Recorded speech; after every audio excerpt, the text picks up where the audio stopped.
A very good morning to all of you.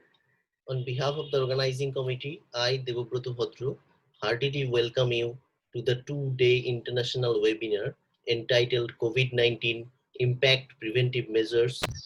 It is my pleasure to welcome you in this webinar. I am very happy to share with that IQAC of our college had already organized different webinars during this pandemic situation. We received a large number of responses from teachers, students, research scholars all over the country. It has also become clear from their feedback that the participants have been benefited by attending those webinars. Considering the severity of this current COVID-19 situation, the Department of Physics, in collaboration with IQVC of our college, has arranged this webinar entitled COVID-19 Impact, Preventive Measure and Best Practices. COVID-19 is the most defining global health crisis of this century and the greatest challenge that the world faced after World War II. COVID-19 was first detected in Wuhan, China in December 2019 and has rapidly spread throughout the globe in last 6 months. World Health Organization has declared it as pandemic. The government of most of the affected countries have taken the initiative to prevent the spread of COVID-19 through lockdown. I hope this ongoing webinar must also help us to learn a lot about how to save and save life from COVID-19.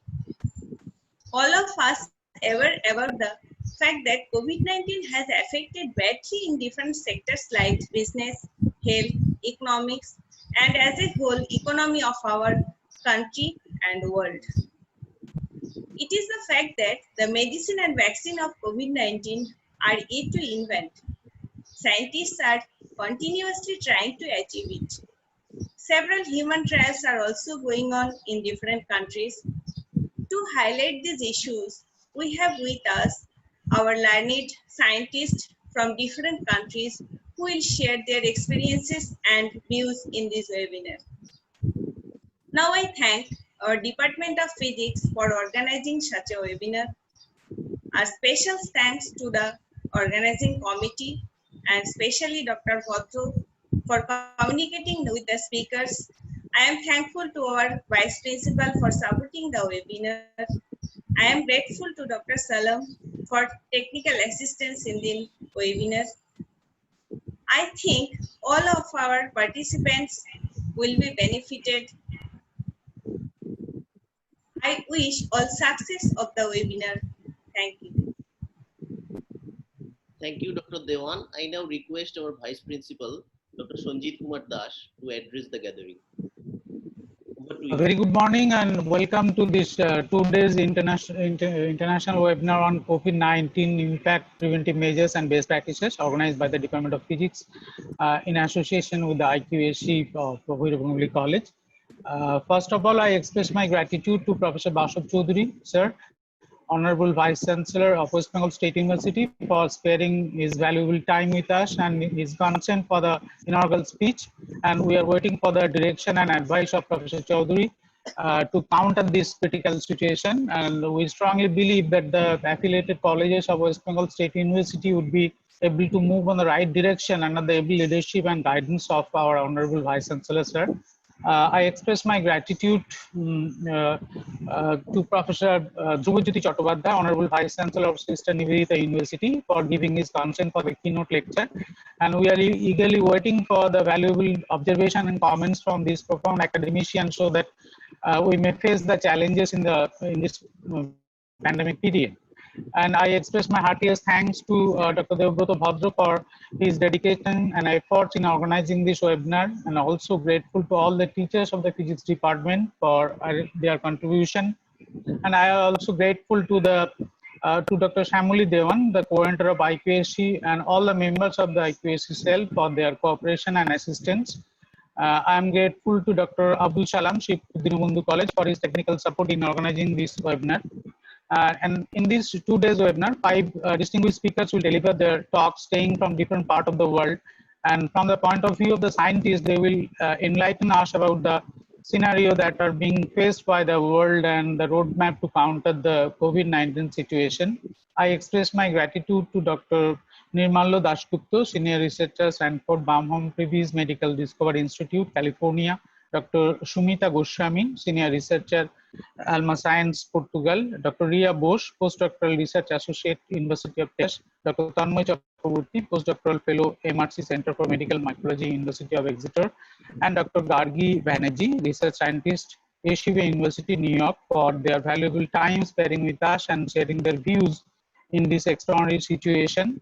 And we do believe that we will be immensely benefited by their valuable information, and their suggestion will help us to move in the right direction towards the destination. Starting its journey in 1968, Vodamuli College has passed 51 glorious years and have been shaped as per the demand of the time. And in spite of our excellent infrastructural facilities, we are also trying to improve it. And with the financial assistance of 1 crore and 50 lakhs from Russia, we have already completed Sir J.C. Bose Central Research Unit to carry out the advanced research in various science discipline under one roof, and make their service available to the academic scholars. Analytical and high-priced equipment are kept in a single location to provide scientific and technical services for support the research works. And we are enhancing our ICT-enabled teaching learning system under this scenario. And as a backup plan, we are introducing a 120-seater computer lab for online examination, considering the socio-economic background of the students and the post-COVID evaluation and examination system. Hope you will enjoy the session with the renowned academicians, and in an interactive way, you will share the moments. Thanks. Stay home, stay safe. Thank you very much. Thank you very much, Dr. Dash. I also request you to request our Honorable Vice Chancellor to formally inaugurate the session. Please. Sir, may I request Honorable Vice Chancellor, Sir, West Bengal State University, Professor Basub Choudhury, to formally inaugurate this webinar through his speech. Sir, please, we are waiting for your voice. Thank you so much. Am I audible to all of you? Yes, sir. Yes, sir. Am I audible to all of you? Okay. The respected principal of the college, Dr. Sanjit Kumar Dash, Dr. Bhodro, Dr. Diwan, Dr. Aslam, who is looking after the technical aspects, all the distinguished scientists who are joining this webinar from different parts of the world. I hear that from Portugal to New York, everyone has been covered. All the countries have been covered. The students, researchers, participants, panelists, those teachers, scholars from different institutes, ladies and gentlemen. It is indeed a great pleasure for me this morning to be with you. I was just telling Dr. Bhodro that it is always good to see face to face, but the point is it is difficult to be face to face, so we are on space now, on virtual space, and I see Dr. Sanjit Das smiling, and he is my only student at this moment, because I can see him and I can speak by looking at his eyes, and I can understand whether I am speaking sense or not. As a teacher, you know, it is very important that a teacher has to go to class, look at the students' eyes, and understand whether the lectures are becoming proper or not, whether they are being received properly or not. So I can see now the eyes of Dr. Sanjit Kumar Das. Thank you very much for giving your eyes today in the morning to me, so that I can understand whether I am speaking sense or not. Now, for the last 3 months almost, we have been in this lockdown situation. In my life of 58 years, 58 and years or 3 months, 4 months, I have never seen this kind of lockdown. It is a very, very interesting situation that one fine morning people come and that, you know, everything will be locked down and from tomorrow you cannot go to office. The students cannot come to colleges. Just now I was reading that 320 million students are suffering because of this in this country, because of this COVID-19. 320 million students cannot come to class, cannot come to university, cannot come to colleges. And this university, West Bengal State University, has 46 colleges. 50,000 students per year are coming to this university, per semester are coming to this university. And it is a large number of students coming from the first generation families, first generation learners. Their parents have not gone to schools.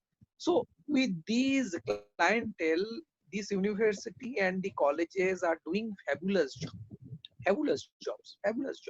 The other day, my zoology professor, Chiranjeev Pal, has sent me one clipping where the United States television has covered one student. His name is Obhinav Bagchi. He is working in University of Texas, and he is a postgraduate from my university.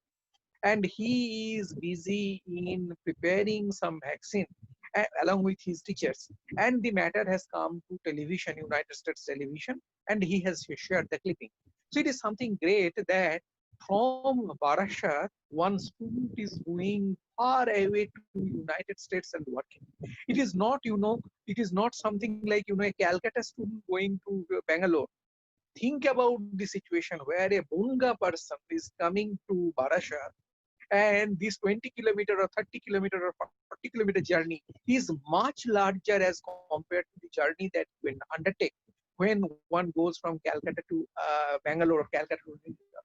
Because culturally, Calcutta has been a seat of learning for the last so many years because of the advancement and because of the Western education, the light that came in the year 1857, 1858.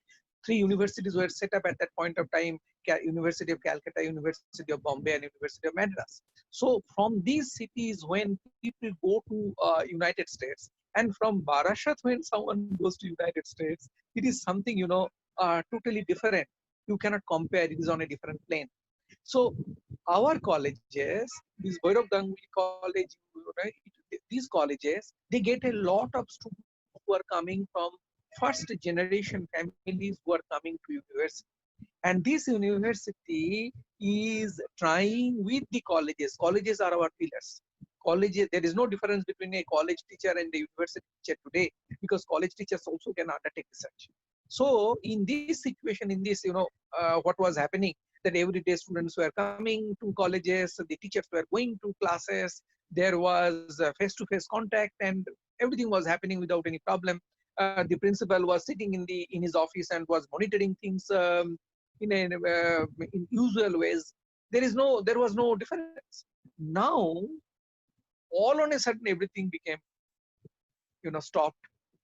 Things came under lockdown, and we did not know what to do with this new situation. Think about it, that the vehicles were going along the roads, what you call, the beautiful roads in the city, and all on a sudden all the roads are closed, and now the lanes and bylanes also are closed, lanes also are closed, and you do not know how to go about it. So the best way to go is to go over the sky, and that's what we are doing today. Over the sky, and from the cloud. You call it cloud computing, you call it cloud, and we are really like Meghnad of the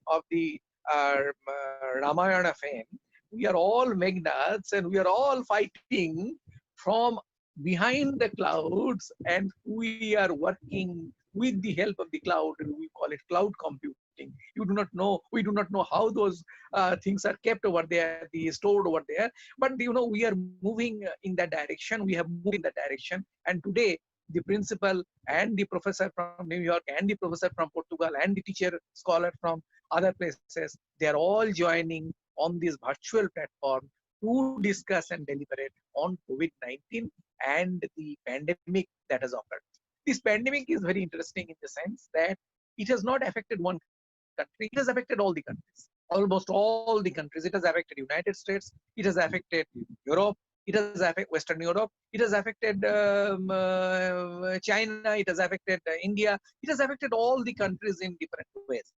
And the the way we are handling the situation, I must express my gratefulness and gratitude and thanks to all the leaders of this country who run the politics of this country, because India as a nation has sacrificed its economy in order to uh, save lives of people. You know, Indian life is more important than Indian rupee. Indian life is more important than Indian rupee, and that has been shown clearly in this pandemic. That this pandemic is trying to show the real Indian psyche, that we are interested in our people's lives. That is very important. Now, when we are going to virtual space, the teachers, what will they do in this situation? How will they stop everything? You know, some people say that online teaching is very bad. For me, if you talk about my own personal opinion, my opinion is yes, the classroom teaching is the best. I can see students' faces, I can meet them, I can talk to them, they can socialize, and they can not only learn from the teachers, they also learn from their own friends. Learning is a social activity. And this social activity, when you are in a society, when a large number of people are in the society, there is cross-cultural benefits, there is cross-cultural transfer of information, there is cross-cultural dissemination of information. What the teacher teaches, some maybe a student cannot understand, he or she can go to his friend or her friend and ask, this part I could not understand, and immediately the student comes and the friend comes and says, oh, you did not understand this part, this is how it is to be done. So it is an activity, and this activity has been thwarted, this activity has stopped somehow because of COVID-19. So this social activity that happens in colleges and universities, where people meet, people discuss, people deliberate while taking a cup of coffee, that particular thing has been lost in this COVID-19 situation. But the teachers are showing their ingenuity, they are showing their ways of new thinking, and this new thinking is, okay, if I cannot go on straight path, I can at least think on a different path, and that different path is this virtual path. And this virtual path on this kind of webinars, we are in a position to discuss. We can see people, we can hear their voice, but they feel, the touch, the humor, the wits, the difficulties, the helplessness of students. Those are some things that we are not in a position to perceive always. So this webinar is basically for dissemination of information, and dissemination of information about COVID-19. And when the established norm is not working, there are ways through which we can reach our people, and we can reach our students, we can reach our teachers. And Bhairav Ganguly College, along with the IQAC and all others, with the help of so many people, has been able to conduct this webinar, where we are meeting this morning and we are discussing. Now, many researchers will come and talk about many aspects of COVID-19. This is a virus where there are spikes, and those spikes are RNA based, and they work on epithelial cells, and then they go to lung and create havoc. And before you understand, before you know your test results, you fall sick, and then once you you are transferred to ICU, and once you are transferred to ICU, immediately there becomes a serious issue, and things happen that way. So it is a difficult disease. It is a difficult disease. Some people say it affects your eyes, it affects your test, it affects your circulation pattern, blood circulation pattern, it affects your lung infection, lung function, it affects different other body parts, it affects veins, and so many other things. So that is, that is a medical science. We'll talk about it. People are working on tests, people are working on vaccines, people are working on different things. But the interesting thing is, creation of vaccine is not very easy, as you have to go through several trials, on animal trials, on human trials, and then you have to see false positive and false negative, and whether a particular drug is really working. You have to do computer modeling in order to see how the bindings are taking place, how a particular virus is inactivated, and this and that. So those are some of the things that the scientists will do. Today, I will not talk about all those much, although I am, my background is chemical engineering, and chemical engineering is a subject where a lot of different things are taught. I have done some small biotechnology also, nano gold making, and protein synthesis, and not protein synthesis, and protein conjugation. Those are some of the things I have done, and I have known how to do those things. Personally, with my own hands, I have seen how protein conjugates look like. I have seen the scanning electron microscope pictures and all those things because of my research at certain point of time I have done. But the point is, science progresses at a very fast rate. What was the information yesterday? Today the information is different, because science really progresses very fast, and in science, obsolescence is a term.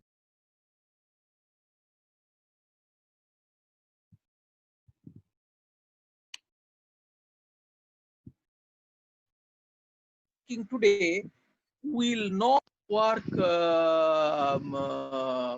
tomorrow. So that is basically the situation. What is working today will not work tomorrow.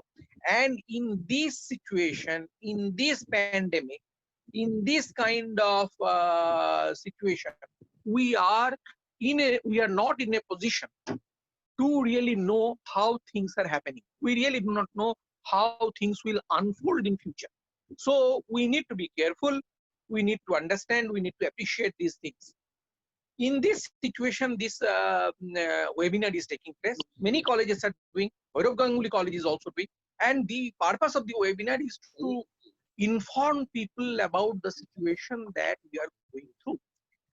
We cannot go very close. We have to wear masks. We have to remain safe. We have to keep safe ourselves, and we have to keep others safe through our own safety.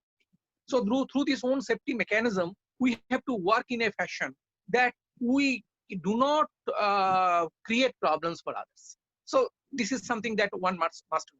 And then the truncated classroom that will come, that we cannot really bring all the students to the classroom. We have to work in a fashion where a part of the students, a portion of the total strength will come to the class, will maintain social distancing, and while maintaining social distancing, they will work. The class will be telecast through these webinars or through this mechanism, virtual space, to other students who will stay at home. And in this manner, there will be education in future. People say that online system. I do not know what is the future of the online system in the sense that from the point of view of acceptability. But my point is, whether you accept it or not, the point is, it is here to stay.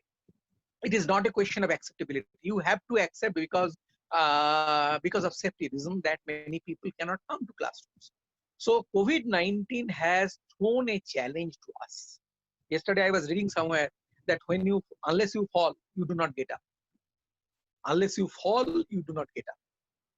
So we have fallen into a ditch, and it is our duty for the humanity at large to get up. And how do we get up?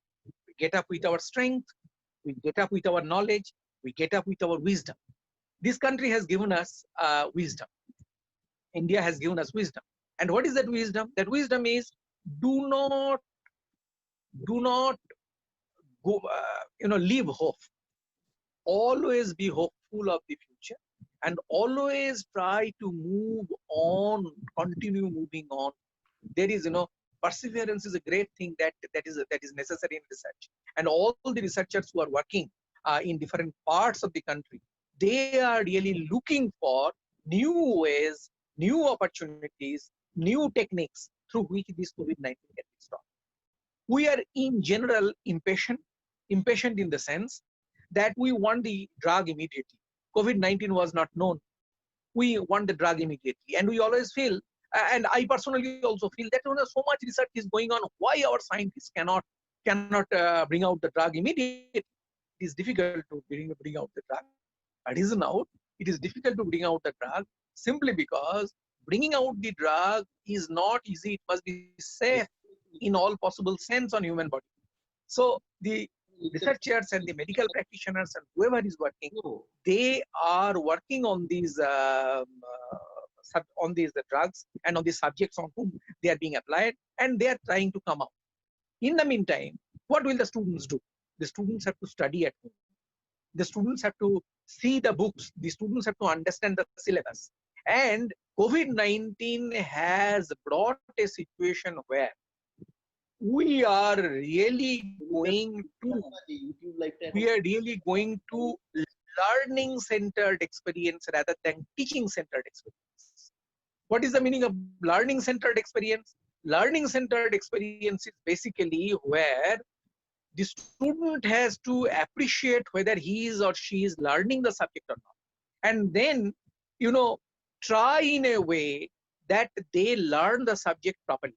So we will have classes, we will have webinars where the students have to assess themselves whether learning is taking place. All the different class notes and other things, they will be put on webs, college webs, university webs, and things like that.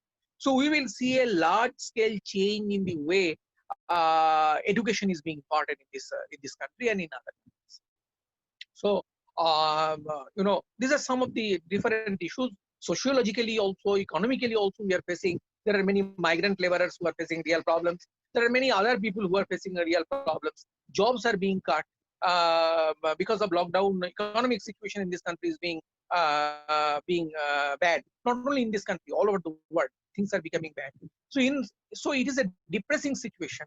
But when depression comes, remember that the only way to come out of depression is to become hopeful. And we must have hope. Hope is needed when the depression is the most. And with the hope and collective wisdom and collective knowledge,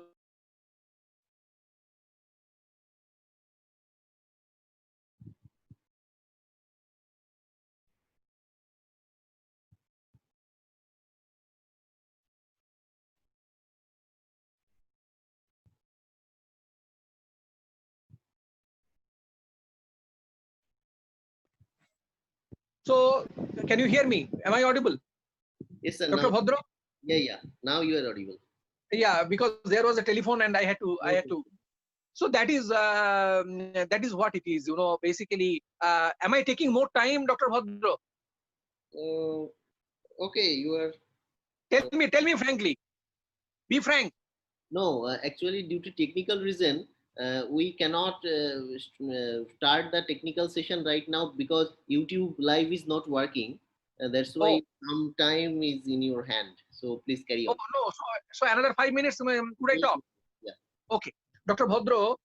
The point that I was making is that in this backdrop where COVID-19 has stopped all our regular game. COVID-19 has stopped all our regular game. We have to think of a new game.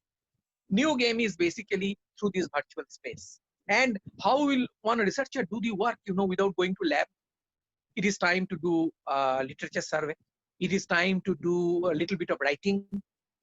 It is a time to do go to lab under sanitized condition. If the college and university provides that, can provide that, and going to lab and trying to do experiment alone, keeping social distancing and things like that.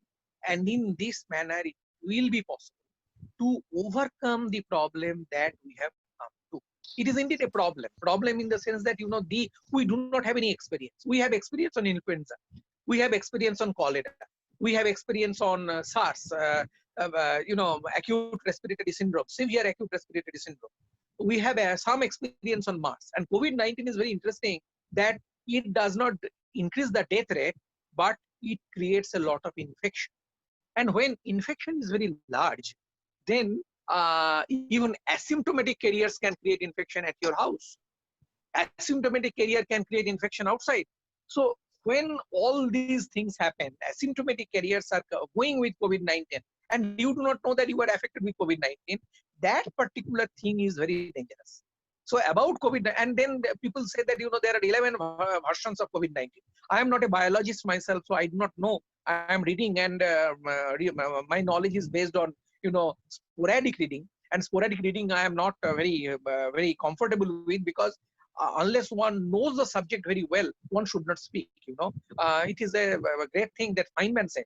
There are great scholars in different parts of the world and who are taking part in this webinar. Feynman said something very interesting, that Richard Feynman, the great man of 1965 who got Nobel Prize. Feynman said that my electrodynamics is subject was. He got his Nobel Prize. Feynman said that never agree to deliver a lecture unless you know what you are talking about and unless you know the subject completely. So in our case, being the vice chancellor, it becomes difficult for me, because I speak most of the time without knowing the subject. Because this COVID-19, how much do I know? I know very little of that.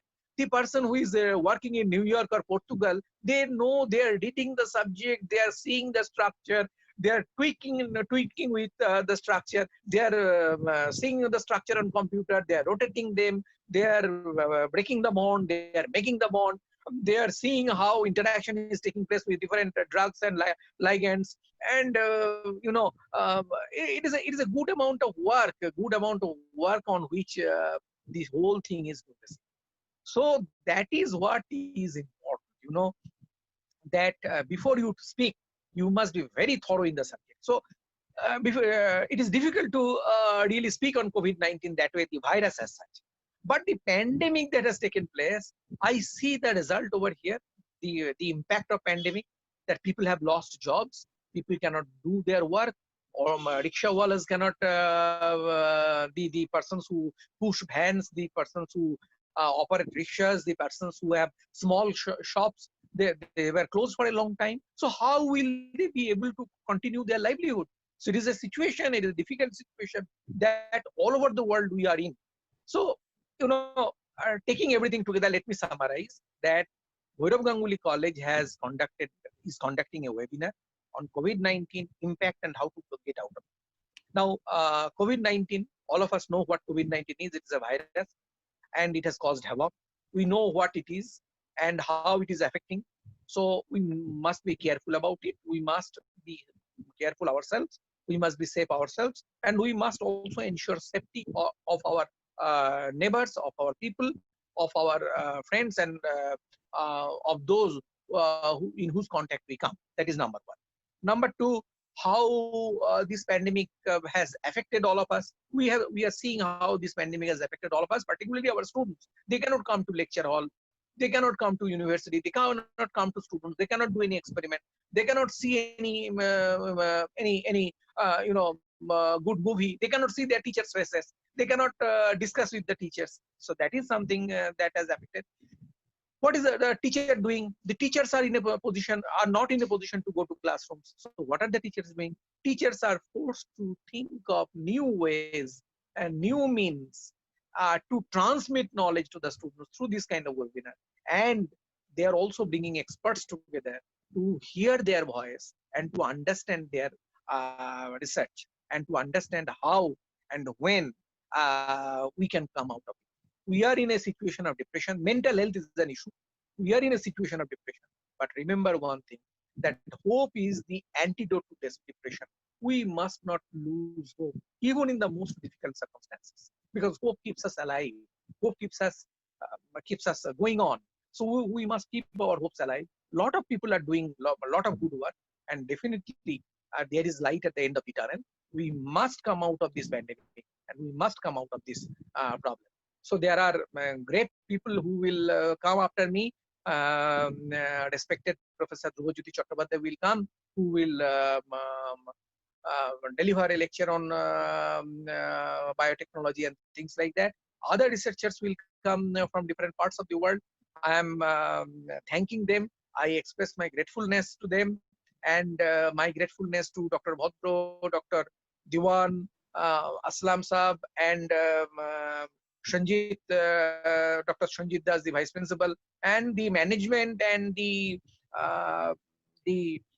governing body of the college for the support and the initiative that they are taking, and the support they are giving me, and the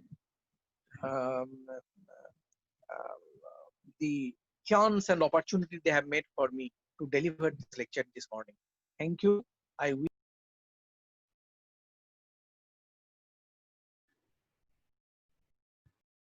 am doing that with all humility. It is my pleasure to do that. Let this webinar be very successful. Let Bhairav Ganguly College go from 50 years to 100 years with strength, with so many bright young people. Definitely, the college has a great future. And I thank all of you for your support and cooperation. Thank you. Thank you very much. Thank you very much, sir. Your thought-provoking address will definitely means a lot to us. You are always being a driving force for any academic event that your affiliated college has organized. We are very grateful to you, sir. Uh, Thank you. Thank you, Dr. Bhut. So we are at the off and on. I will come to the webinar. I will go out now, but I will come to the webinar from time to time. Okay. Thank you very much. So I am taking permission from Dr. Das to do that. Okay. Dr. Das is the principal of the college, and I am taking permission from him to go out of the meeting, and I will come off and on.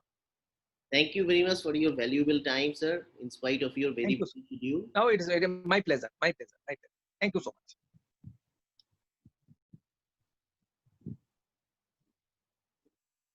So for those who are in the Zoom meeting, we are in the technical difficulty due to which YouTube Live is not streaming. But for them, kindly bear with us.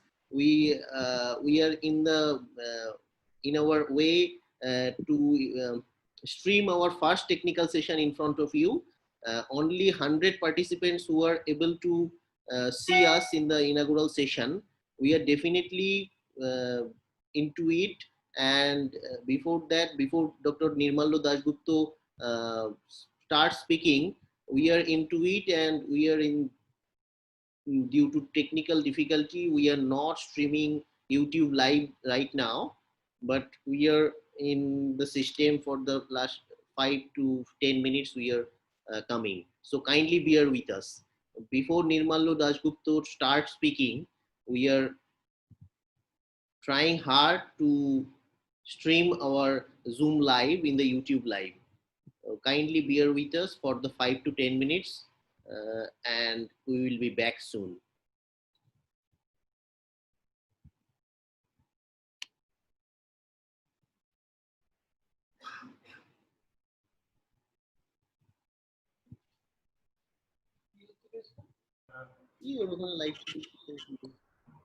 দেবুদাকে আমাকে host করতে বলো তো। দেবুদা আমাকে তো host করুন।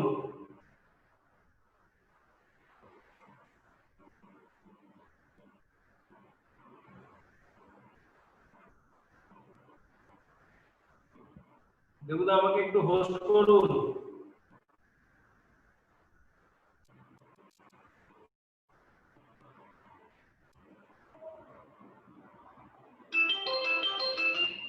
Hello hello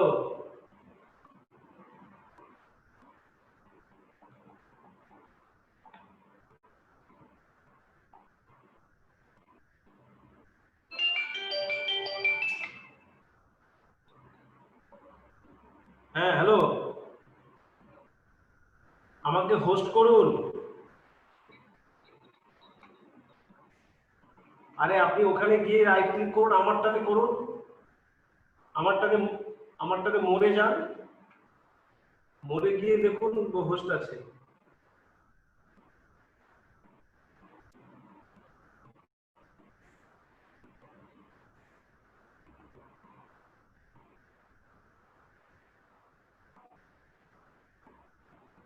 ঠিক আছে ঠিক আছে।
Hello,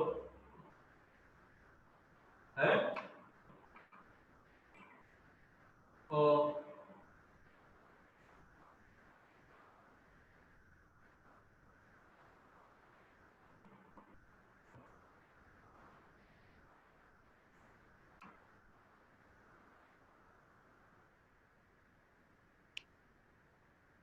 I think it is okay now.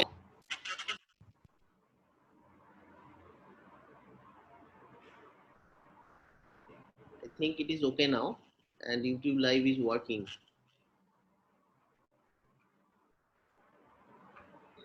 আমাকে দিতে হবে না, ইউটিউব লাইভ হচ্ছে কিনা একটু দেখতে বলো, তাহলেই হবে। আমাকে দেওয়ার কি আছে? আবুদা এখানে লাইভ দেখাচ্ছে। I hope it is working. Should I go on?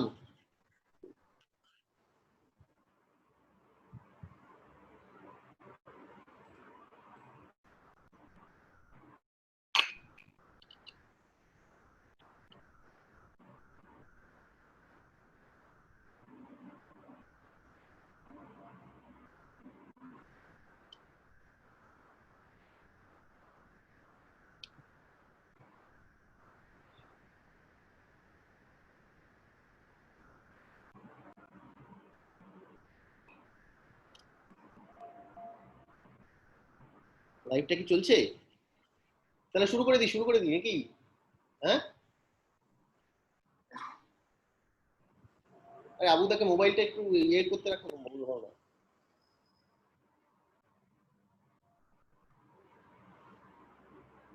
হ্যাঁ, দেখো তো ইউটিউবটা চেক করো তো।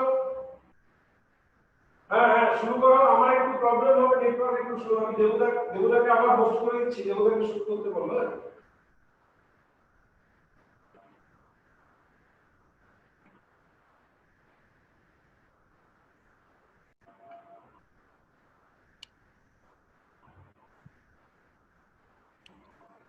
So I hope it is on track now.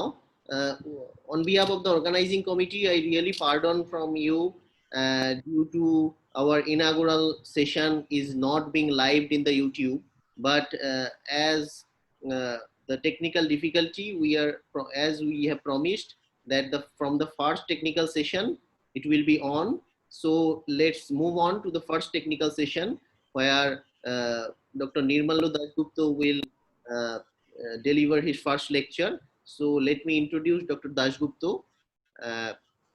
Dr. Dasgupta completed his BSc and MSc from University of Calcutta and PhD from biochemistry from the National Institute of Cholera and Enteric Diseases, NICED, ICMR, and University of Calcutta.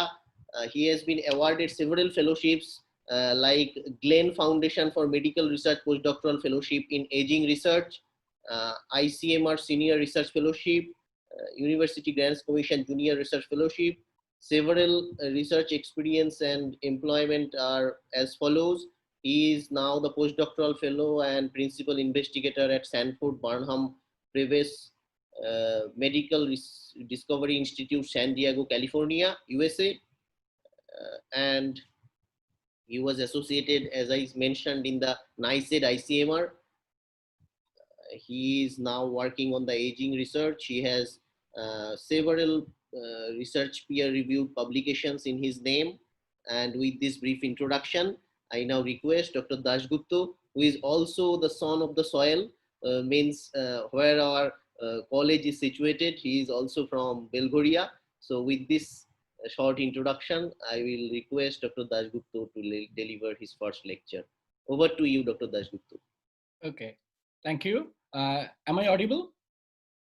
Yes, you are perfectly audible. Okay, thank you. Thank you, Dr. Bhadra, for your kind words. And I would like to thank you and other organizers for inviting me in this international webinar on COVID-19. And it's really a great pleasure because, as you told, I am a son of soil. So Vairab Ganguly is my Padar college. And another reason for that, because today I am sharing the virtual platform with my professor, my teacher, who taught us the first virology in our MSc classes, keynote speaker of this webinar, Professor Dhrubajyoti Chattopadhyay. It's a really surprise and great pleasure for me. Honorable Vice Chancellor is not present now, so I would address other distinguished faculty members and Vice Principal, Honorable Keynote Speaker, and other respected guests, and my dear students. Before I start, I want to share my screen. Dr. Bhadra, please tell me that if my screen is visible or not. Is it visible, Dr. Bhadra? Yes, yes. Okay, thank you.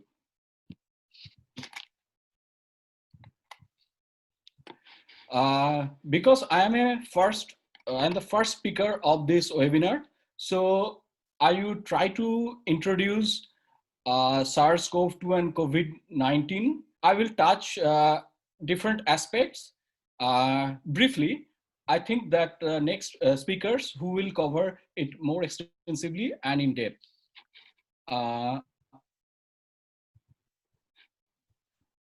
So SARS-CoV-2 is a novel coronavirus. The name is Severe Acute Respiratory Syndrome, Coronavirus 2. Why it's 2? Why not 1? I will come later. And the disease caused by SARS-CoV-2, that is COVID-19. That means coronavirus infected disease in 2019. So the name of the virus is SARS-CoV-2 and the disease caused by SARS-CoV-2 is COVID-19. I divided my talk in 4 segments: that what is SARS-CoV-2 and where did it come from, what is the general information known about COVID-19 and SARS-CoV-2, and what are the different approaches are being developed for the vaccine and drugs. So these are the 4 segments. Before entering into the coronavirus, because there are a lot of students who are mostly from physics background, I want to tell few sentences about virus. That what is virus? The first question is that are viruses alive?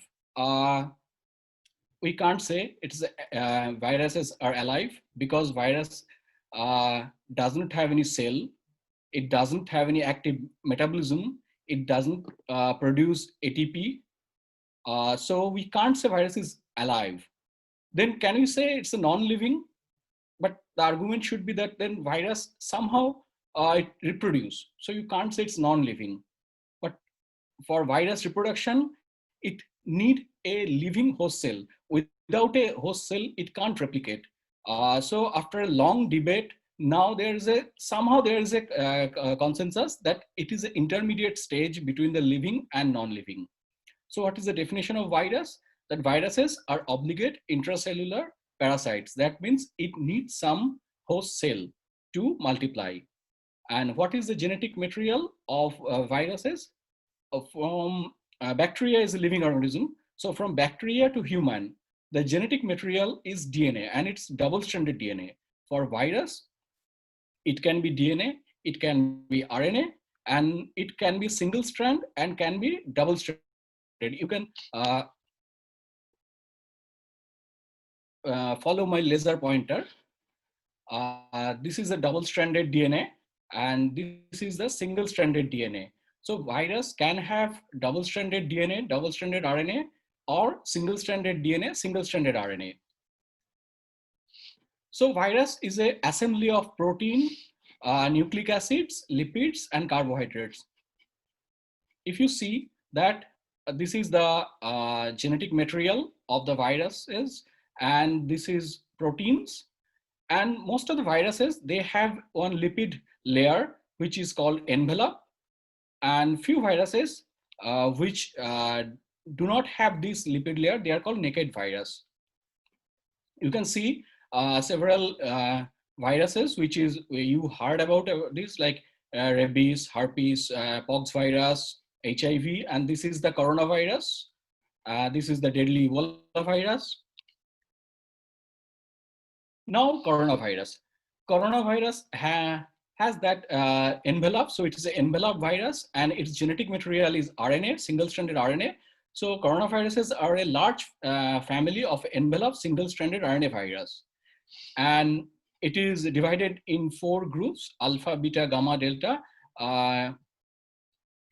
And the this SARS-CoV-2 and other 2 viruses, what Professor Bashab Chaudhary told about, that's MERS and SARS, they are also in the beta coronavirus group.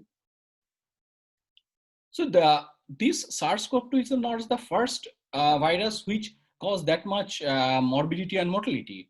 It came before the coronavirus outbreak happened before of that. Like in 2002, there's a first outbreak that is called that severe acute respiratory syndrome.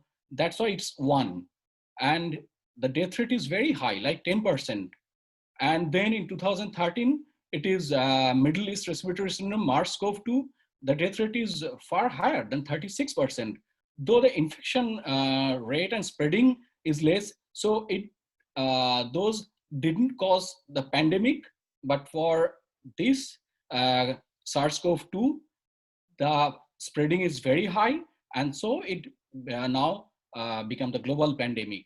And you can see today it's more than 8.6 million people are infected, and 6,000 people died.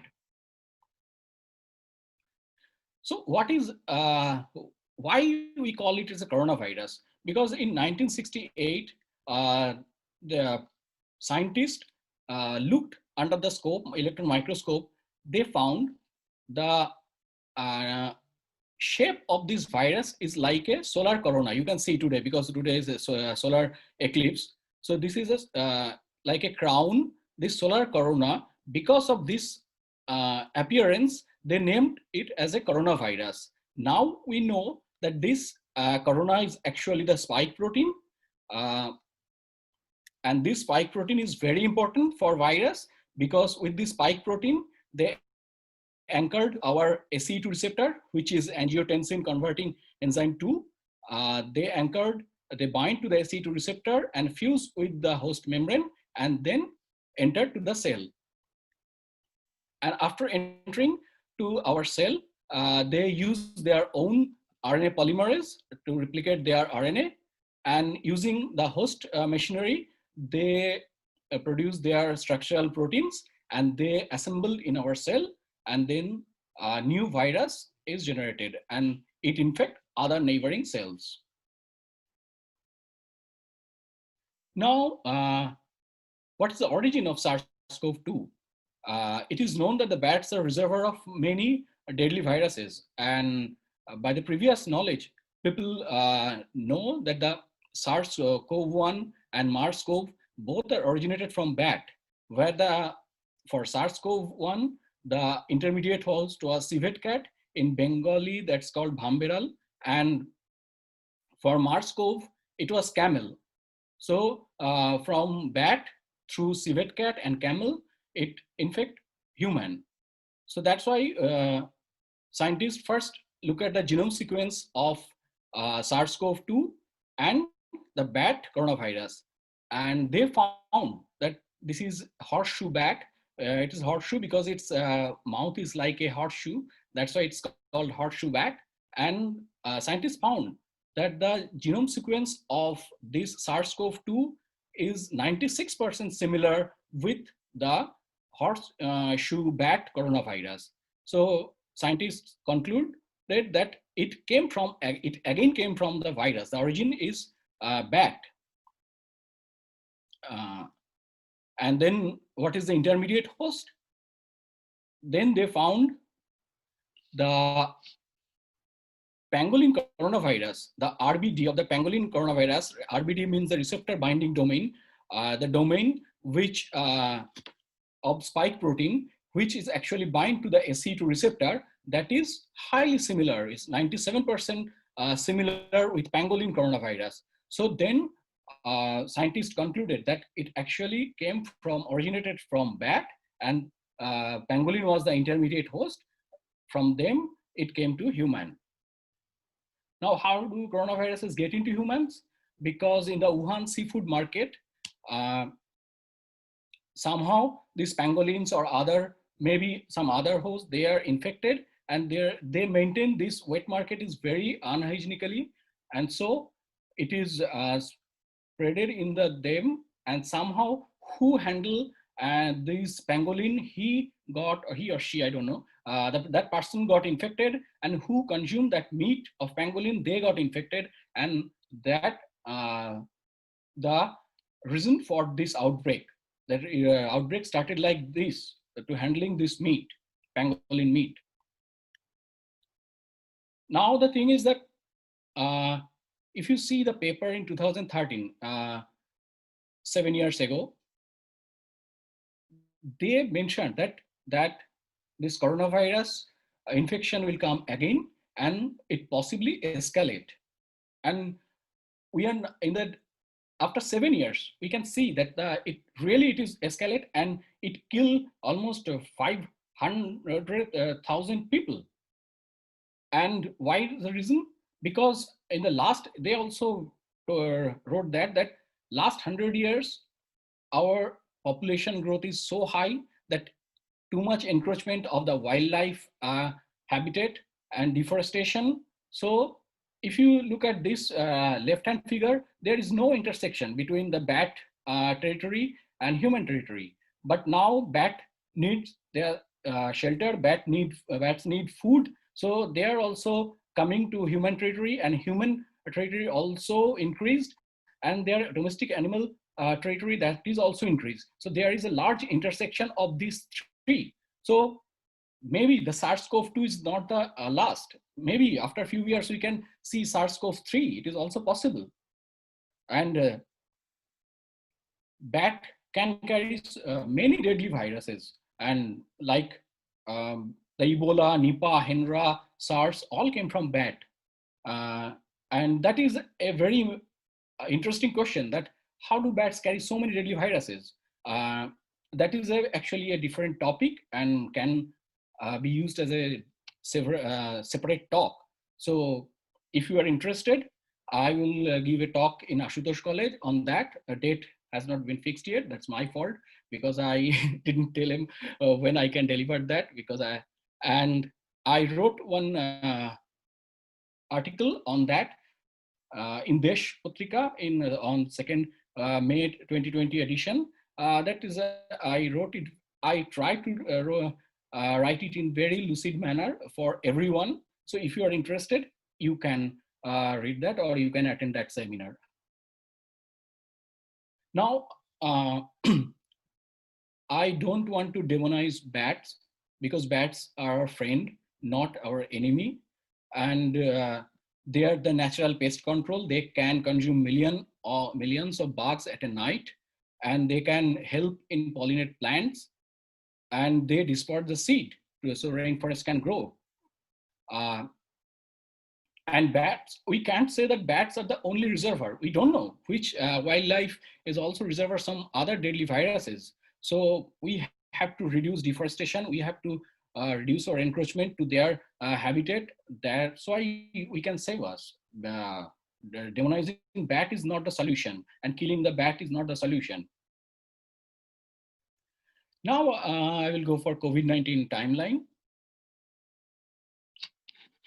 COVID-19 first case was reported on December 21st, and then virus identified on January 7 within 2 weeks, and the genome sequence was available in January 10 in the for everyone. And in the end of January, WHO declares a public health emergency of international concern, and the disease was named COVID-19 on February 11, and March 11, WHO declares it as a pandemic. And now, after more than 3 months, 8.6 million people are already infected, and death is almost now reaching 500,000. There is an interesting thing that from many corners, we are hearing from last 6 months that COVID-19 is nothing, it's just a flu. Even the President of America, he tried to convince people that it's just a flu. So if we consider it's just a flu, if we compare the seasonal flu and COVID-19, first we have to consider the R0 number. R0 number means how many people will be infected by an individual with this disease. Means if one person is infected, he can infect another 1.3%. That's for flu. But for COVID-19, it's 1.5 to 3.5. If you look at this figure, that if for seasonal flu, 5 people is infected, then they can spread it 45 people after 5 cycles. But for COVID-19, if 5 person are infected, after 5 cycles, 368 people are getting infected. And if you don't stop the spreading, it can be a pandemic. And it happened. You can see that result. So R0 number is very, very high for COVID-19. And if you compare the incubation time for flu, it can be 1 to 4 days.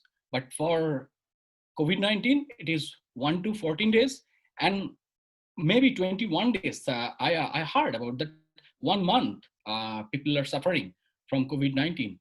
And because the hospitalization rate is 10-fold higher than the seasonal flu, so you need hospital bed. And if 14 days someone is in the hospital, other people can't get the proper treatment. And it happened in New York and Italy that people didn't have bed. The hospital system was collapsed and people died for that without treatment.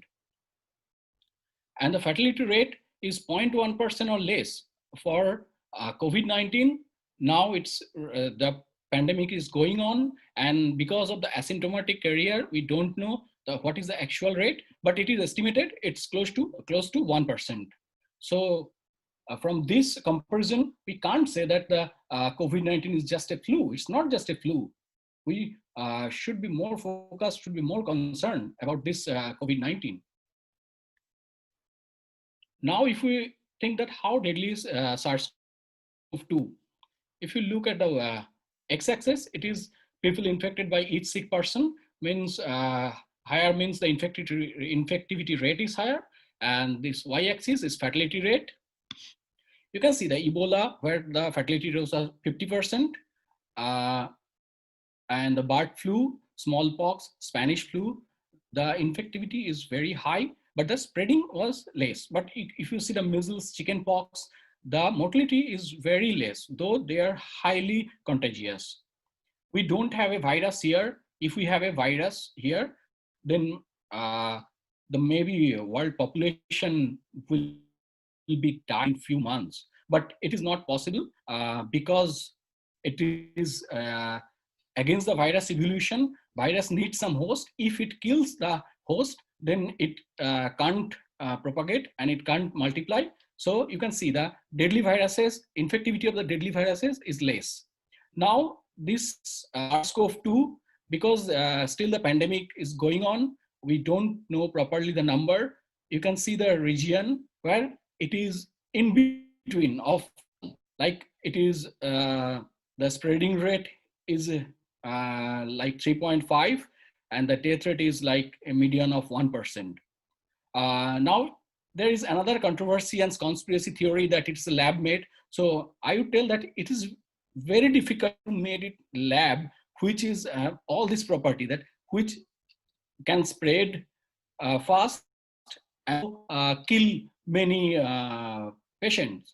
So to maintain this mid region, I don't think it's possible. So it's a scientists also several times wrote that it's not a lab-made virus. It has its natural origin. It came from bat through pangolin. It infected human, and now it's a human virus.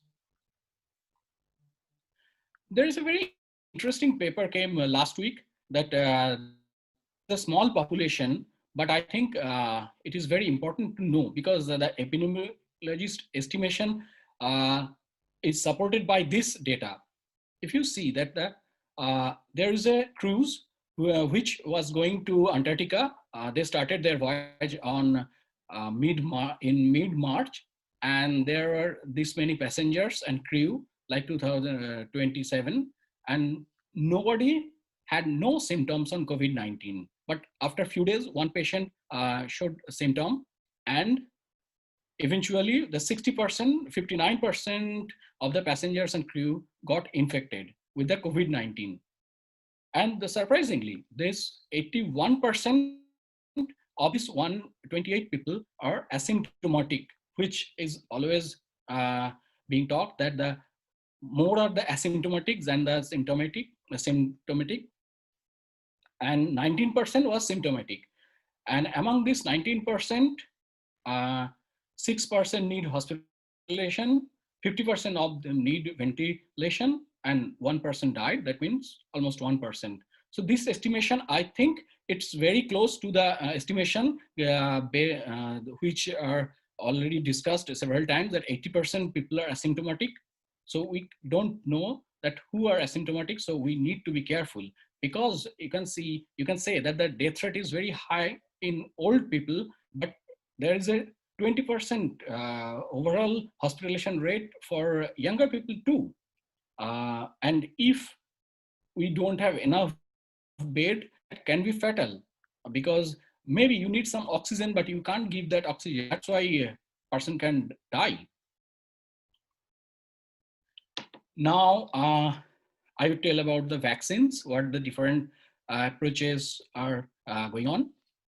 Most of the people, most of the lab or industry, they are trying to develop a vaccine to use S protein as an antigen. And there are different approaches like RNA vaccine, where the S protein RNA will be delivered, where it produces the S protein and build the immunity against SARS-CoV-2, similar like DNA vaccine, where DNA, RNA, and then protein. And some groups, they are trying to inject the recombinant protein vaccines, the S protein, which will develop the adaptive immunity against the SARS-CoV-2. And this is the famous, because Oxford vector vaccine, Chandler's vaccine, the adenovirus, which is a different virus, which is a virulent strain, and they integrated the S protein genome into that adenovirus, and they will inject this, and then after its infection, S protein will be generated and produce the adaptive immunity against the SARS-CoV-2. And two straightforward approaches: inactivated vaccine and live attenuated vaccine. Inactivated vaccine means that producing the SARS-CoV-2 in a laboratory in cell culture, and then inactivate it by chemical measure. For now, it is using the beta-propiolactone, so that virus can't replicate in our cell, but it can give the immunity against SARS-CoV-2. And live attenuated vaccine it is a virulent strain that growing it in the culture, when it become virulent, it become less weak, it become weak, then it can be used as the vaccine. So if you see that there are 135 clinical trial is going on, and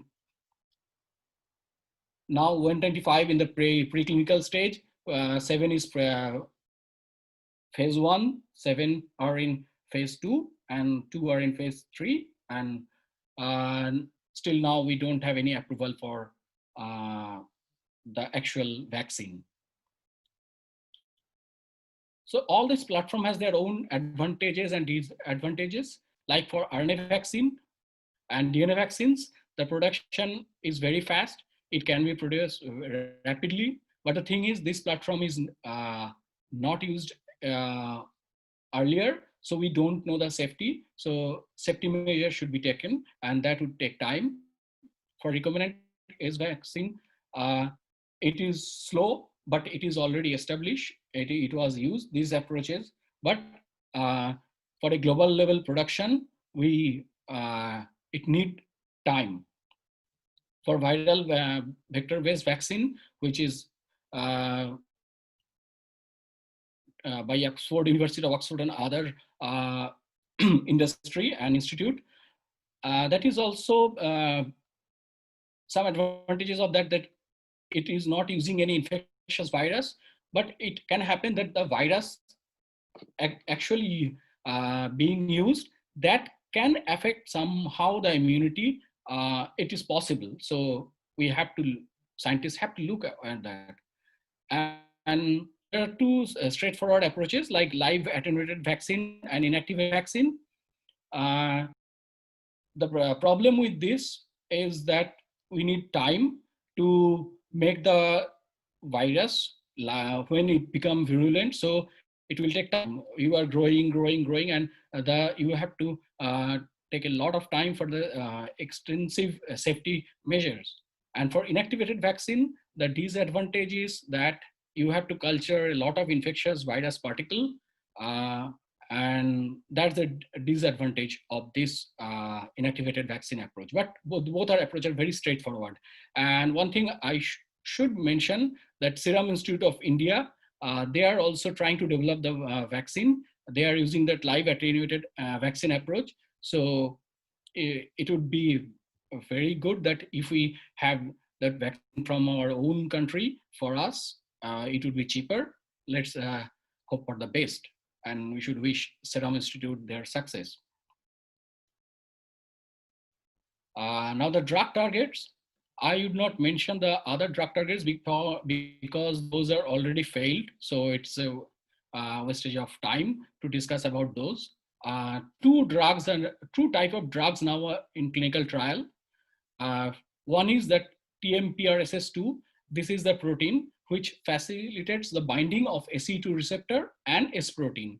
It is a serine protease. So the trial is going on against this protein, the inhibitors, and maybe it will take, I saw the clinicaltrial.gov.in, they are mentioning it will take 2 years from now to conclude. And another is that the inhibitor of the RNA-dependent RNA polymerase, the viral RNA polymerase. I think that you all heard about that remdesivir. There are 2 clinical trials, but this result is confusing. One group, they reported that there is no advantage using remdesivir.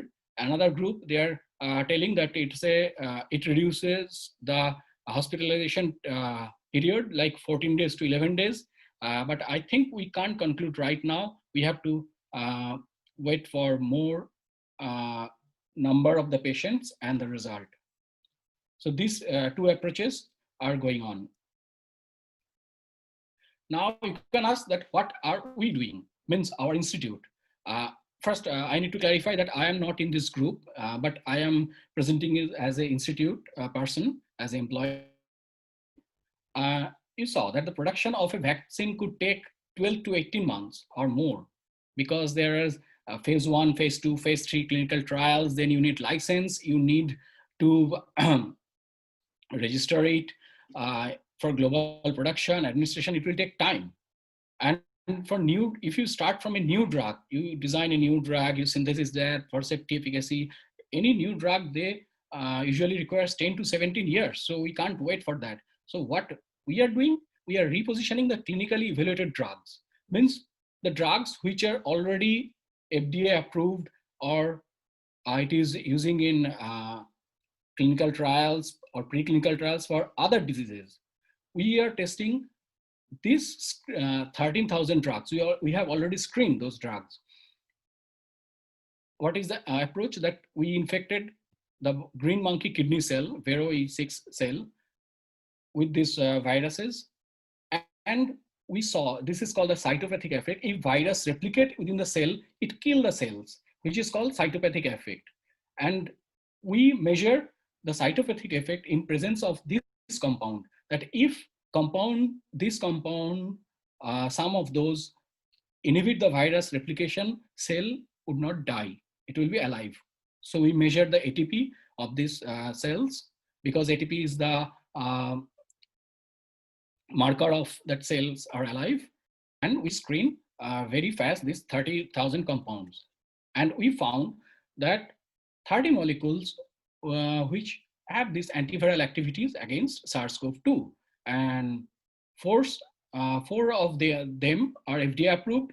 1 drug is registered in Japan, and 11 molecules have in the preclinical stage and different clinical trial stage. And we also received 10 million grant support from government of USA for testing the broad spectrum antiviral to combat COVID-19. Though it was not, this grant was not written for COVID-19, that department sent the proposal earlier than the COVID, but now government is telling us to do the study for COVID-19.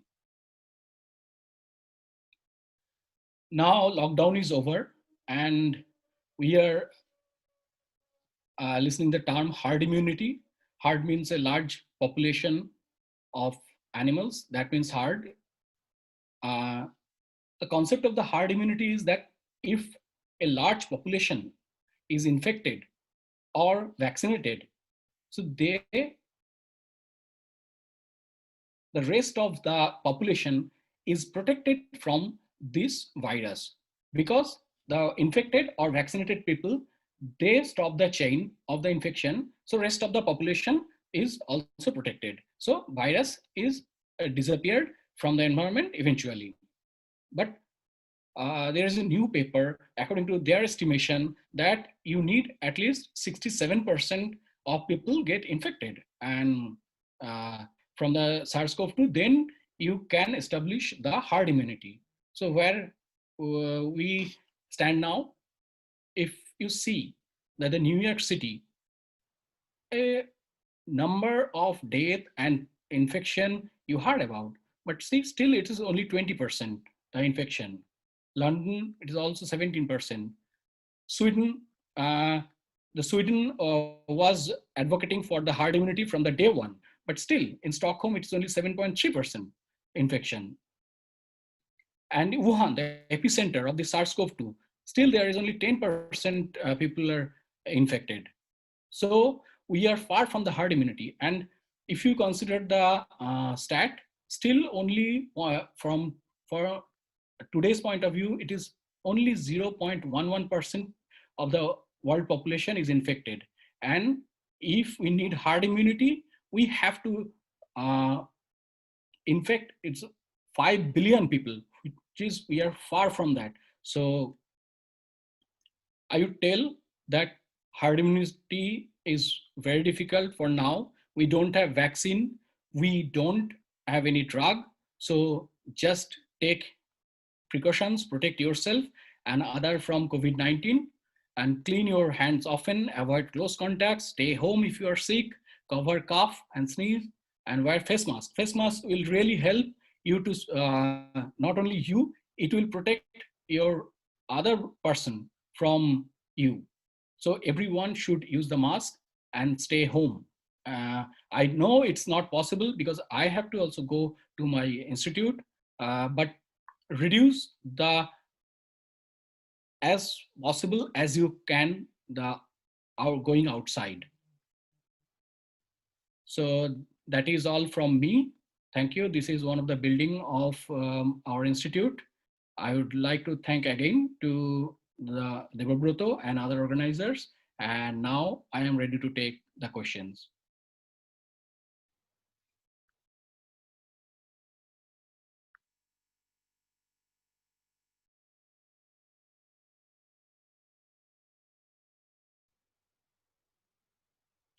Am I audible?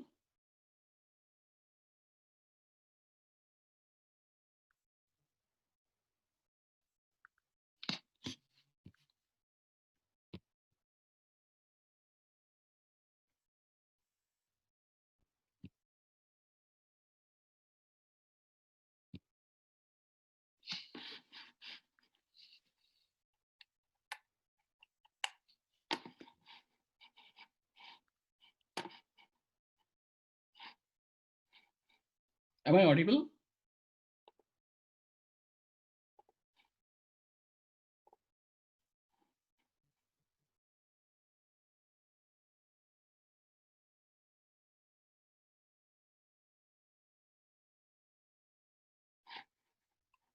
So if if there is no yeah, Debabrata, I'm ready for any question. Thank you very much, Dr. Dasgupta, for Mr. your Dasgupta is coming. Okay. illuminating. We can entertain the 4 5 questions because our next panelist is already on. So from the Zoom, if anyone is interested, kindly unmute and question Dr. Dasgupta. And you can ask me in Bengali also. One There's of no the problem. one of our participant, Dr. Sohini Biswas Adhikari. Yes. Dr. Dasgupta, am I audible to you? Yes, Yeah, yes. sure. Please go on. Dr. Shioli Biswas Adhikari, he has asked some question to you, sir. When will vaccine come, sir? When, according to I think it will take another at least 1 year to 2 years, and you know that most of the vaccine is being failed at the phase 3. So I hope that vaccine, this S protein, it will work and the virus will not be mutated that much that this vaccine will not work, but it will still take time.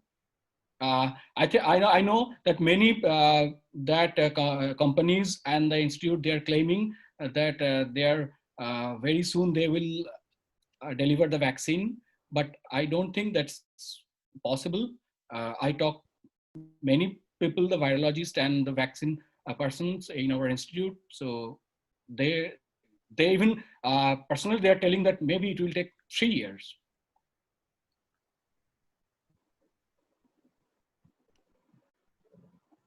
Another participant, Indranil Bhattacharya, he is asking a question to you, sir. You have said that we wear masks if you are sick.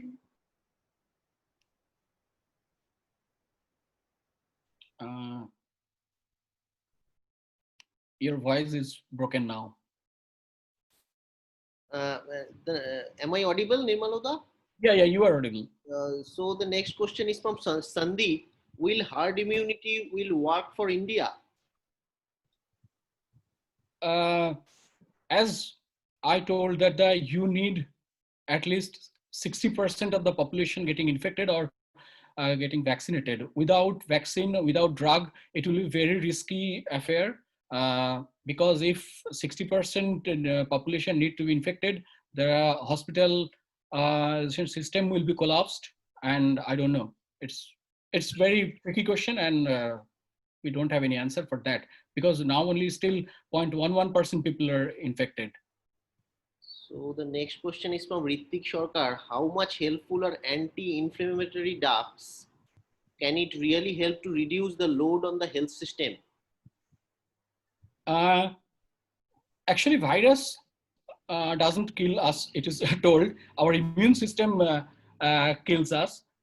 When the inflammation is too high, so doctor use that immune suppressant. Like you know that BBC is now heavily mentioning about that dexamethasone, which is not a new thing, but they are claiming because it's I think because of the research from UK, so they are like it's a miraculous drug. It's not a miraculous drug. People use immune suppressant, the steroid and IL-6 receptor inhibitors for treatment, but it is when the immune response is very high, you need ventilation, you need oxygen, that time that if you are taking any immune suppressant, it is not good for you because your your immune system will clear the viral load by your own immune system. Okay, the next, there are many questions, but we cannot entertain the silly ones. Yeah, my professor and my sir will be there. He can also answer. So the next question, if a person have no symptom and COVID positive, what will we do with them? Means asymptomatic. Yeah.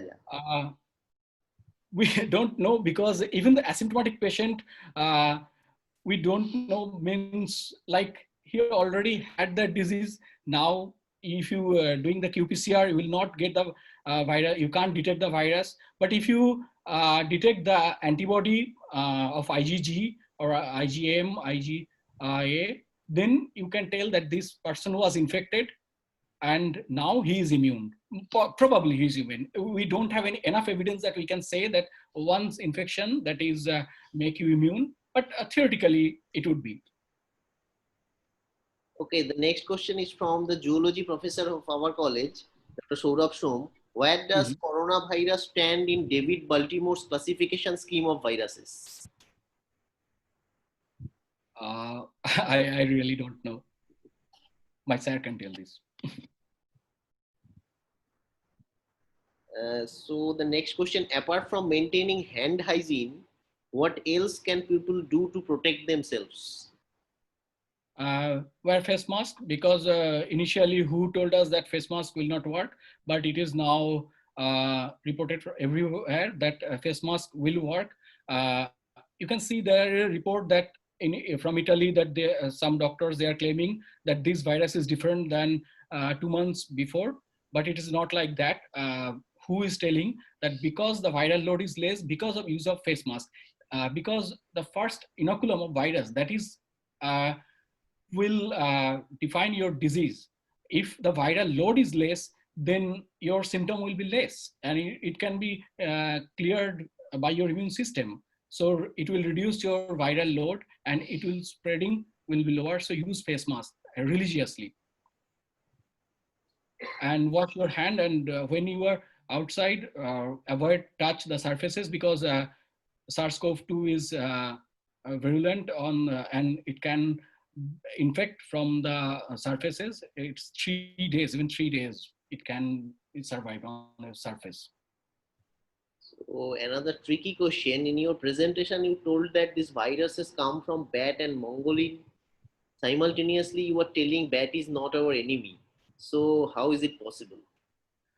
Bat is not our enemy because bat is a really integral part of our environment, and bat has the equal right like all other organisms have. And as I mentioned that we know bats are reservoir, but maybe some other reservoirs also there. The all other rodents we don't know. And because we are encroaching their territory, they are nocturnal. There is a less possibility to contact with us, but because we encroach their land, that's why bat is coming. And from bat, it can be transmitted to other animal like Hendra. It was infected horse, from horse to human. So it is always it will happen. We have to protect the wildlife and the habitats for animals. So many attendants are appreciated your presentation, very lucid manner. Thank you. Oh, another mention that, as I told, that bats are a natural pest killer which can save millions of dollars for the pesticides and the harmful effect of the pesticides, and it required for a bat really help for the pollination of the fruits like banana and mangoes. So bat is really beneficial for us. Okay. Next question, maybe technical, I don't know. Why is vaccine not made from polymerase genes? Because polymerase genes are less evolved with time. Because we have to look at the antigenicity, and S protein has the highest antigenicity for this SARS-CoV-2. Scientists found that. That's why people are trying this S protein, because it is in the surface and it produces the highest level of antigenicity. And other structural protein, they also produce antigenicity, but it is less. So is there any kind of infection peak, and how it can be evaluated? The time period? For asymptomatic, the virus shedding will be within as a median of 2 days. But for symptomatic patient, it would be like 14 days, 21 days, and very critical patients, it can be prolonged for 1 month, the virus shedding. Oh, is this overloading your question, or I can continue? I don't know. No, I am fine. I am fine. It's up to you. How can I differentiate between fever and pollen allergy related respiratory symptoms and COVID-19 infection? Though it's a, I think, question for clinicians, but I think that for allergy, you have only that breathing problem, but we don't have other symptoms like fever. I don't know personally, but I think so. And one interesting thing that today I read that actually who has the allergy, prone to allergy, they have the ACE2, the expression of the ACE2 receptor that is actually less in their body. So they are less prone for the virus infection. So maybe allergy prone people are safe little bit. I can't conclude it, but I read it in a paper. Okay, so sir, the death ratios are varying from one country to another. May I guess for the risk? May I guess for the racial variety of human host, or else the possible reason? It can be told in two ways. Like if you see the death rate is in Europe is very high, like Italy and Spain, there's a like more than 10%, 12%. Actually, their system is too overall. They didn't test all people. They only tested the severe symptomatic people. That's why it is not actually 10%. And for racial thing, yes, if you see the USA result, the more the death rate and hospitalization rate in the blacks, in the Hispanics and the Asian, because they are poor, they don't have the medical insurances most of the time. And so they try to tolerate the disease as far they can. And when they are going to the hospital, then they are in the very severe stage. So that's why that economic thing is one of the associated with race type of thing. It's not that the any other physiological purpose. I don't think so. It is actually for the economic background. And because these, if you see the people here in USA, I can say that the black people, they have to come out for their work. They are janitors, they are drivers. So they are also, they can't maintain that much social distancing for their livelihood. So they are get infected and they don't have insurances. So that's the reason. So nowadays, if we find little fever, cold or throat sore, every tests are now. Should we test for COVID or go for medicines for fever? I think that it's a question for a clinician. I don't know. Maybe you have some symptoms, and now because you have to stay home and to watch and contact your physician. Like here, it is also not possible. We have to video conference, and then we have to tell the symptoms, and then they recommended that we need a testing or not. Next, maybe a dichotomy. There were some reports in newspapers regarding reverse zoonosis of the coronaviruses. Do these reports have any scientific basis? I also heard that. I don't know, but it is reported that from reverse zoonosis means the dogs and cats, they are infected from human. They're actually their owners. But there's few reports. I don't think that's a very important thing. But people told me that reverse zoonosis also can happen. Okay, maybe a couple of questions can be taken, sir. Is there any chance to get reinfection with SARS-CoV-2 in an individual? If we consider the first SARS, it was reported that until 2 years, you have the protective IgG in your body. So you should be protected if the same thing happened for SARS-CoV-2, but still we don't have any evidence for that. But personally, I believe theoretically you are protected, at least if it is not that much mutated, you are protected from the second infection. Otherwise, our vaccine and these herd immunity, all concept will be in vain.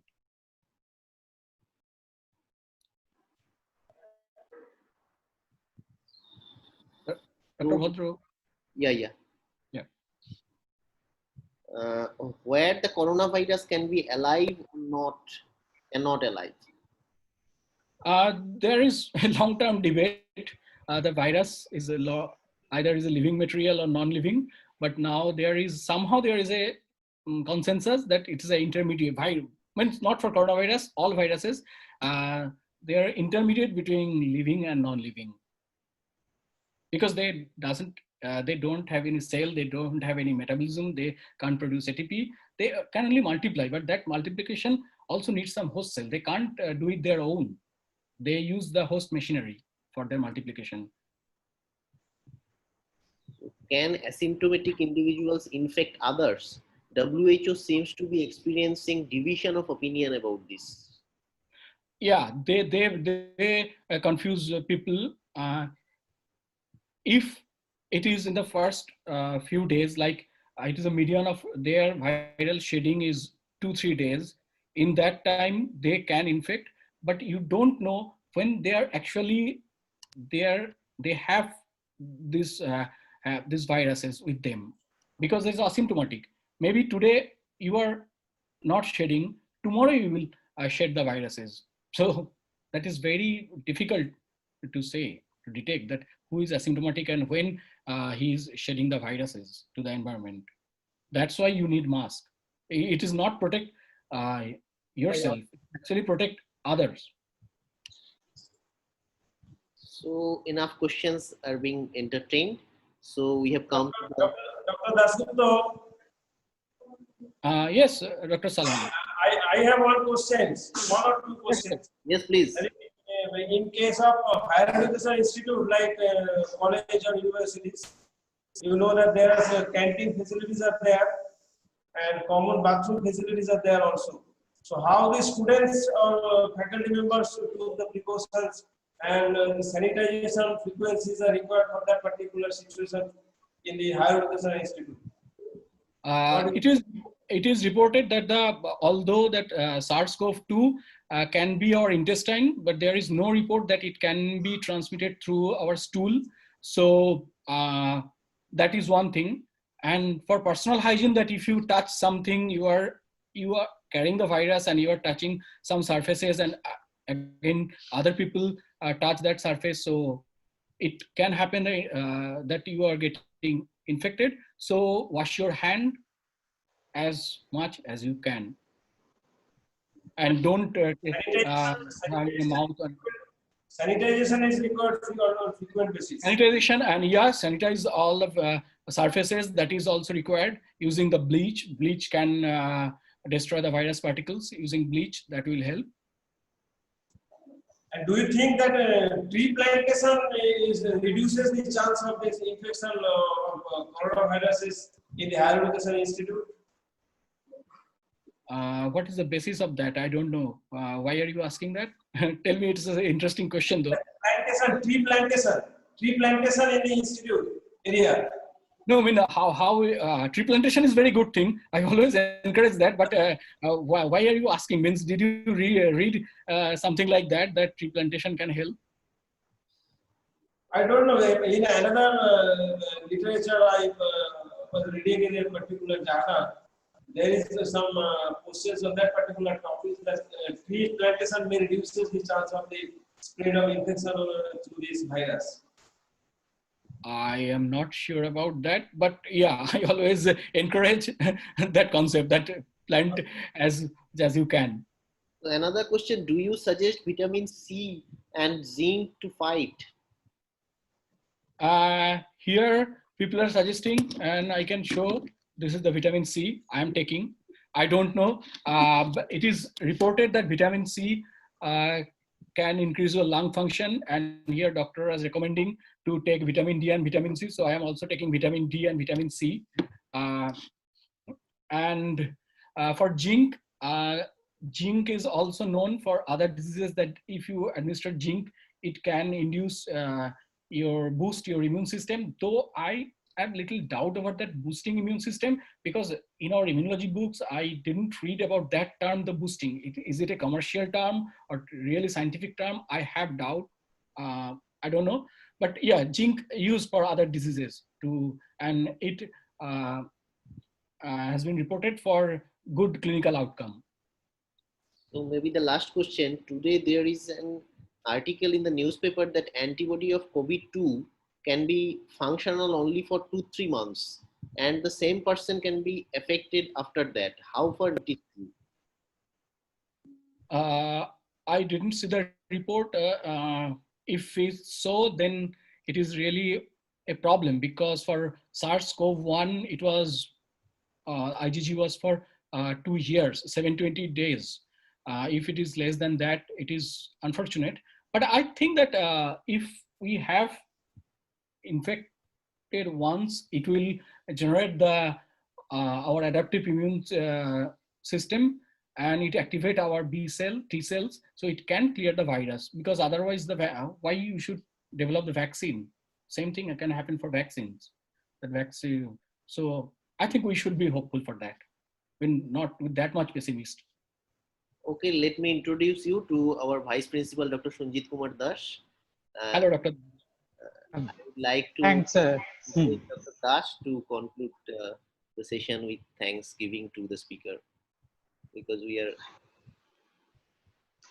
Thank you, Dr. Dasgupta, for your lucid presentation and information shared with us.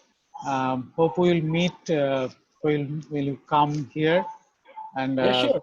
Veerabangan is my Padar college, as I told you.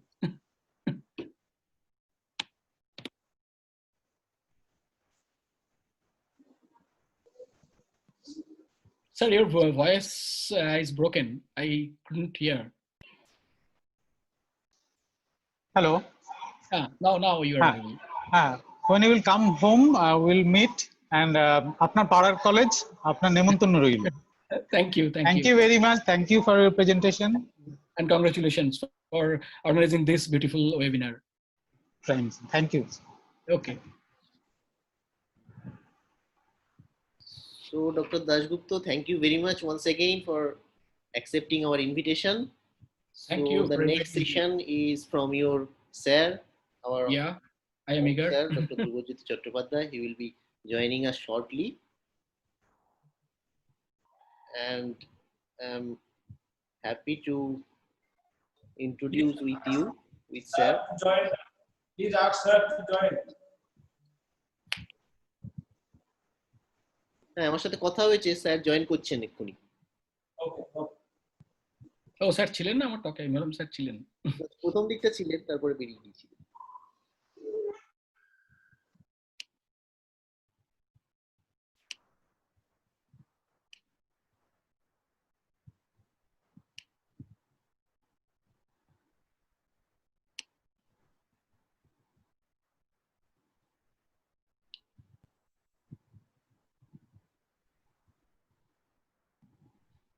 So welcome you, sir.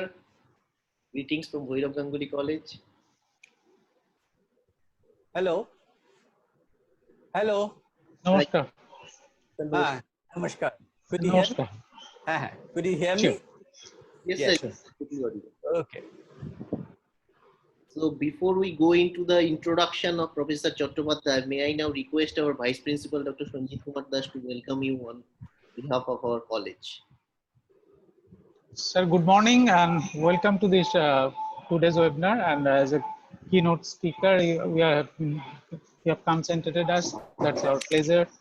And may I request you to continue deliver your keynote speech. And I'd like to request Deobrata to continue. So it is indeed a pleasure to introduce Professor Chattopadhyay. Mr. Chattopadhyay is currently the Honorable Vice Chancellor of Sister Nivedita University. He graduated from Bachelor of Science from Presidency College and major in chemistry. He did his master's from biochemistry in 1975 and completed his PhD from Department of Biochemistry at Bose Institute. Professor Chattopadhyay was the Dean, Faculty of Science at the University of Calcutta from 2003 to 7 and was the Pro Vice Chancellor of the university from 2008 till 2015. He was also the Director at the Center for Research in Nanoscience and Nanotechnology at the university during 2007 to 2015. He was the BC Guha Center for Genetic Engineering and Biotechnology and Department of Biotechnology and Biochemistry, University College of Science. He has received numerous awards, accolades, and distinctions in his career. He received the prestigious UNESCO IUMS MIR CENS SGM Fellowship at the University of Texas. He was also the Fellow of the Indian Academy of Sciences in 2004 and Fellow of the West Bengal Academy of Science and Technology in 2006. Dr. Chattopadhyay has lifetime members in various organizations and scientific associations. He has a teaching experience of more than 35 years and guided many PhD students. He has around 150 research papers and 6 book chapters in his credit till date. And he has the H index of 34 and a very good citation index of above 3200. Professor Chattopadhyay is a scientist and academic par excellence. He has an established track record of highly innovative ideas and in-depth research activity. So, with this, I would like to request Professor Chattopadhyay to deliver his keynote. Over to you, sir. Thank you, Dr. Bhadro, Dr. Das, Dr. Salim, and other participants over here, and definitely the IQAC.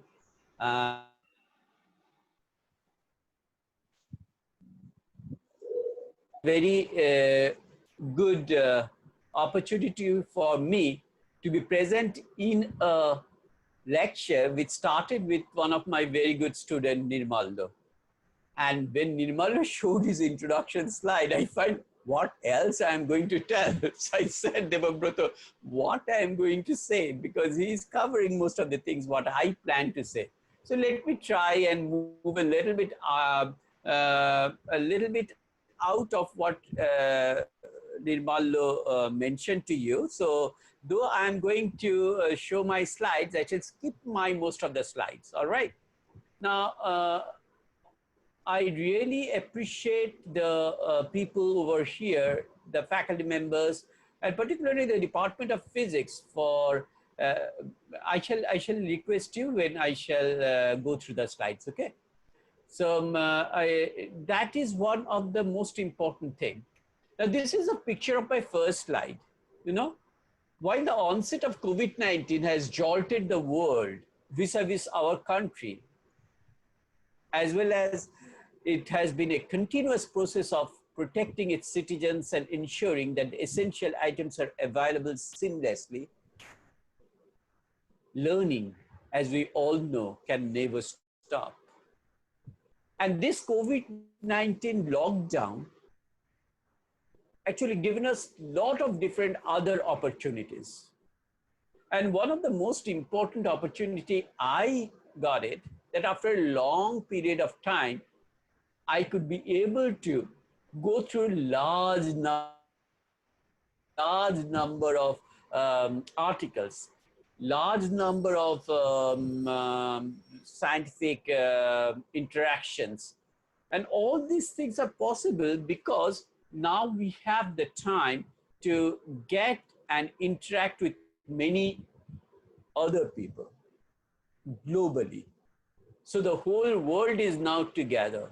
So any part of the world, we can actually connect and start discussing about it.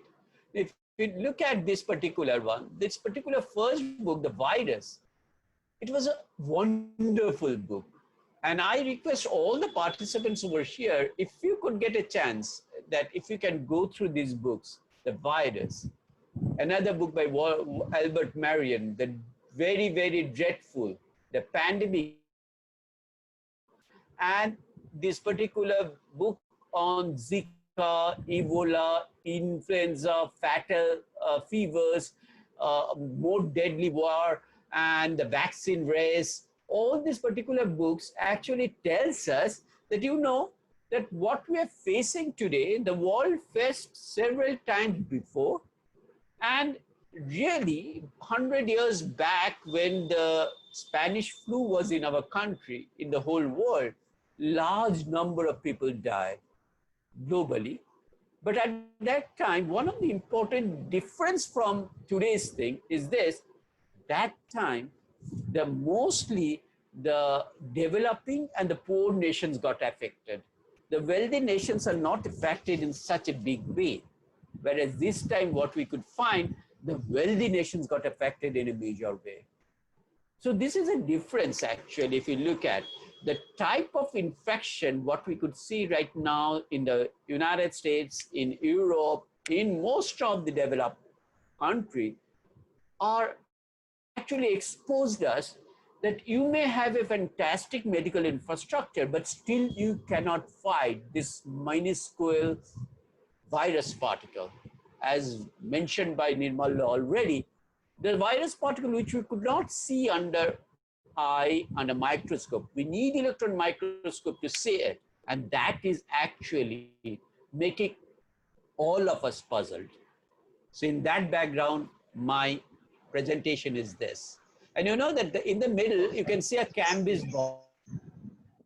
The canvas ball with the pins on it. So it is actually one of my students, PhD student's son, who is 8 years old. During this lockdown phase, at his home, he actually heard so much about the coronavirus, the corona coming out of that on his canvas ball, he actually did it. So all these things are innovation, all these things are creativity, which are very, very important. Next slide, please. And thereby, next slide. So this is actually a cumulative confirmatory case. And if you look at, as I mentioned to you, that Western world, United States, South America, and also if you look at the Europe, is much more, the incidence rate is much, much higher than if you look at what else, Africa, the other parts of our globe. So this is something which is different from the usual pandemics, what we could see with cholera, cholera or malaria, TB, and other diseases where this world gets affected, the other part not gets affected. Next slide. And if we look at from the next slide, please. Next slide.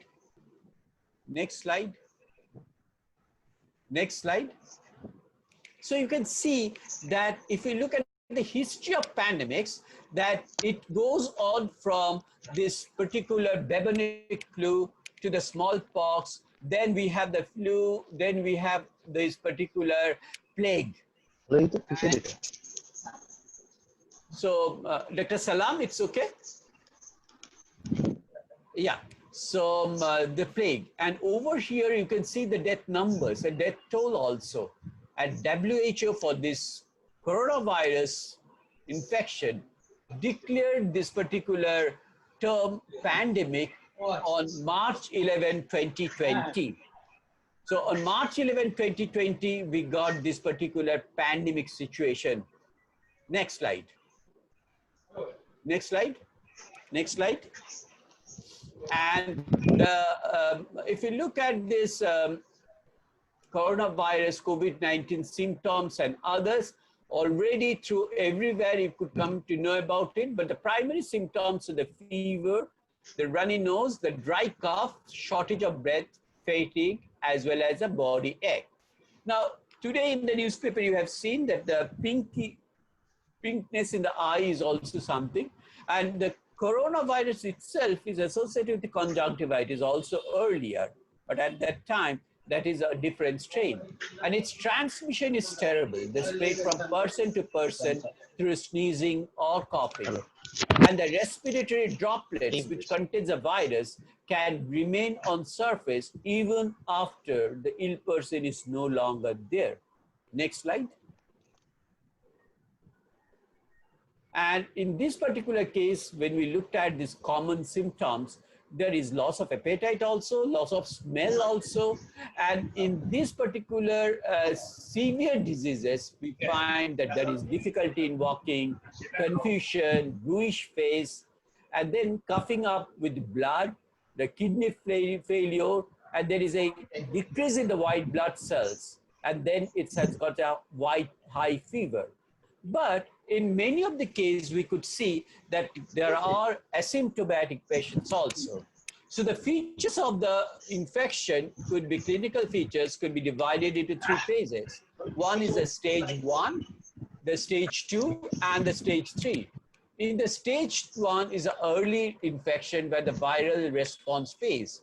The stage 2 is a pulmonary level. The virus enters the lung and causing this particular pulmonary symptoms. And the third stage is the hyperinflammation phase, where the people started its ultimate thing. But in general, what we could find that the mortality rate of this particular virus is much, much less than any other. Because here the mortality rate on an average is around 1%. But the contagious rate is very high. Now, how actually when it goes into the lung cells, next slide, yes, you are right. The lung cell, you can see the lung is made of the alveoli, and this particular alveoli has on its membrane actually has got number of receptors, what we call as the ACE2 receptor. And this ACE2 receptor recognizes the virus spikes, the spike protein on the virus surface, which protrudes out of the virus surface, and which actually already discussed. Now, this particular case, if you start with the good alveoli, which is shown as first top, and then you can see there is infected one, you can see the virus particles inside. In the moderate one, there is fluid accumulation, and the severe one, it is completely filled up with fluid, and that's why the gas exchange, the balancing, you know, the carbon dioxide oxygen exchange takes place there, and this is completely perturbed. Next slide. And in general, what we could find that there are the organs which are affected. The major organ is the lungs, then the heart and the blood vessels, then comes the brain, the eyes, the nose, the various symptoms is we could see in certain patients, and that's because of this particular symptoms in the intestine also. So because these has got less number of ACE2 receptor, so here it is a secondary stage, we can get this type of infection. Next. So virus actually enters the body through the nose, mouth, or eyes. And when it goes inside our body, what happens? It attaches to the cells in the airway that produce a protein called ACE2. And this ACE2 interaction, the virus enters into the body, fuses its membrane, and then endosomes. There is a change in the pH. You know, the acidic pH helps in the dissolution of the virus envelope, and the RNA comes out. It's an RNA virus, as mentioned by Nirmala, and this RNA gets translated into the cellular cytoplasm. So that is actually the case when the infection is in progress. And for each infected cell, it can release millions of copies of the virus before the cell finally breaks down and dies. So this millions of viruses coming out, then infect the neighboring cells, and it infects and goes on the infection. Now, in the meantime, what happens? Our immune system, it releases antigen presenting cells, or the APC, which helps to detect and identify the virus. And this ACP, this APC, antigen presenting cells, they engulf the virus and display the virus peptides, which allows other immune cells to recognize the virus too. So this is actually, I skip it because already mentioned by our Nirmala. But this is another thing many of us don't know, that this particular virus was first isolated as 29E by Dorothy Hamre, a virologist and infectious disease researchers at the University of Chicago in 1966. And June Almeida, working at Britain's laboratory, he actually took the first picture in 1967. Next slide. Next slide. Next. Next slide. So basically the virus which human corona.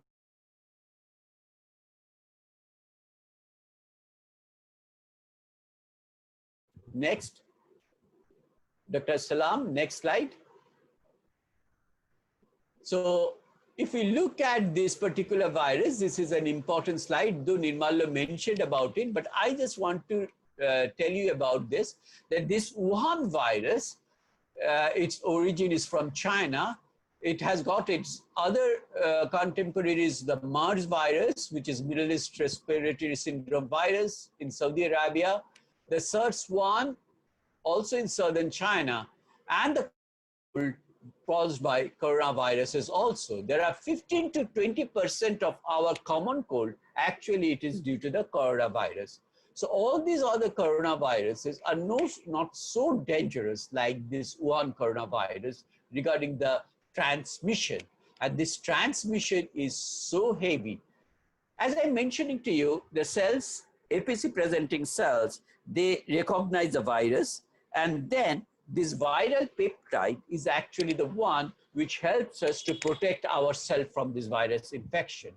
So as I mentioned to you regarding these 4 different types, you know, this Wuhan coronavirus is a one which is completely new and novel to us. So our immune cells are not ready to receive it. But if after APC presenting cells are being produced by our system, which was done by our immunity system, we can fight with it. But in many cases, if your immune system is not so strong, or due to aging or other diseases, you can have some, so that the system could not produce this APC presenting cells bearing antibodies, then they cannot fight with the virus. So I got infection with the virus, my APC cells, they are actually help the viral peptide presentation, and these T helper cells, they attach onto the viral peptides and being flagged by the APCs, and then activate the other immune cells called the B cells and the cytotoxic T cells. These B cells produce the antibodies that help prevent the virus from infecting cells, and the cytotoxic T cells, they identify and destroy these particular infected cells. The long-lived memory B and T cells that recognize the virus can patrol the body for months or years, providing immunity to us. And that is one of the reasons what we could find out that why we are actually getting asymptomatic also. So our immunity system fought with this initial virus infection, and we are not allowing the virus to replicate in our body. But still in our system, we can have a very low level of virus. So the asymptomatic patients, if the virus load goes off, they become symptomatic. A little bit moderate numbers, they will moderately symptomatic. So they may also give rise to this particular infection. But in general, the asymptomatic patients are due to our immune system. Now, this particular slide shows that how this ORFs, the open reading frames, they are actually helping this particular production of the replicase proteins, and these replicase proteins are actually helping the virus to replicate inside the cells. And that's why it is very important to know about the subgenomic messenger RNAs produced by this particular virus particle. And you know, this RNA is actually, this messenger RNA is actually the one which is being. Now, this slide actually shows you this infection process, the one which I just mentioned. Next slide. Next slide. No, next. Yes. Now, SARS-CoV-2 infection can spread faster. The reason for it spreading faster, it was found that this particular spike protein, the spike protein is actually, there is an enzyme called furin cells. The furin cuts the spike protein at S1, S2 site, and the spike protein then attached with the new host. In order to efficiently enter the cell, the spike protein still needs to be dependent on this enzyme TMPRSS2. This activation of TMPRSS2 is only possible if the spike protein has previously been actually been clipped by furin. So this is actually how I'm showing it, that what happens to this pre-activated one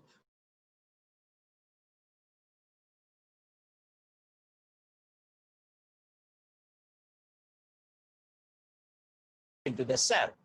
So now if there is any way this particular furin is present in various human organs, and because of this furin, where this particular cutting can be taken place, you can see this actually gives rise to the potential infection.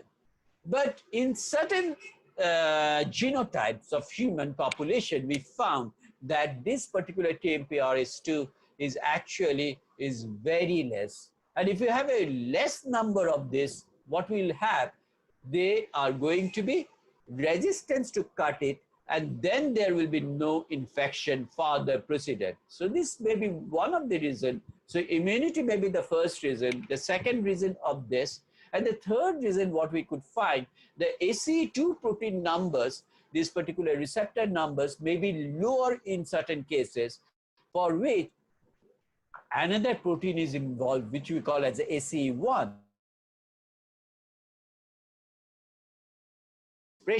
And if you have higher ACE1, you have less ACE2. In that way also it can control. Now, you know that diagnosis is there. Nirmal already mentioned about it. There are several different ways of diagnosis are there. The real-time based RT-PCRs, these are all coming up in the newspapers also. And the other one is a rapid antibody test. But antibody will be there only to those particular people who has got its infection already combated with this particular virus inside the system and produces the antibodies. So unless the antibody, and in general it was found that the IgG and IgM, it takes a little bit time, 7-8 days and another 10 days to appear into our blood system, and only then it will be positive for us. So antibody test is actually going to help the already infected patients, but the newly infected patients we have to identify by this test. And thereby what we could find, that testing in India is pretty good right now. Large number of people are being tested. So compared to the other parts of the world, the test number is less, but still we are improving on our testing facility, and every day it is coming up and up. But only concern to me is that the price of the testing, there should be a limitation. There are a number of scientists who came up with this particular thing. In our state, GCC Biotech already produced, and for testing purpose, I don't understand why it will take rupees 3,500.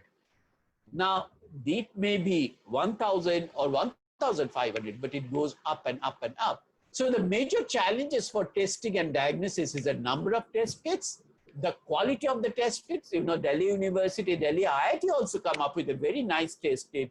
IIGB, they have actually come up with a very interesting name, Feluda, as a test kit. All these are actually at the level of 500 rupees, but still they are not available at least. This is a Feluda, and these are based on this particular FNCase editor, the Caspase edited linked uniform detection test. Next. So this number of tests, if it prices goes down, it will definitely help. So if we look at the treatment of this particular COVID, workflow, you can see this is a slide which explains the treatment and under which particular condition we have to get it.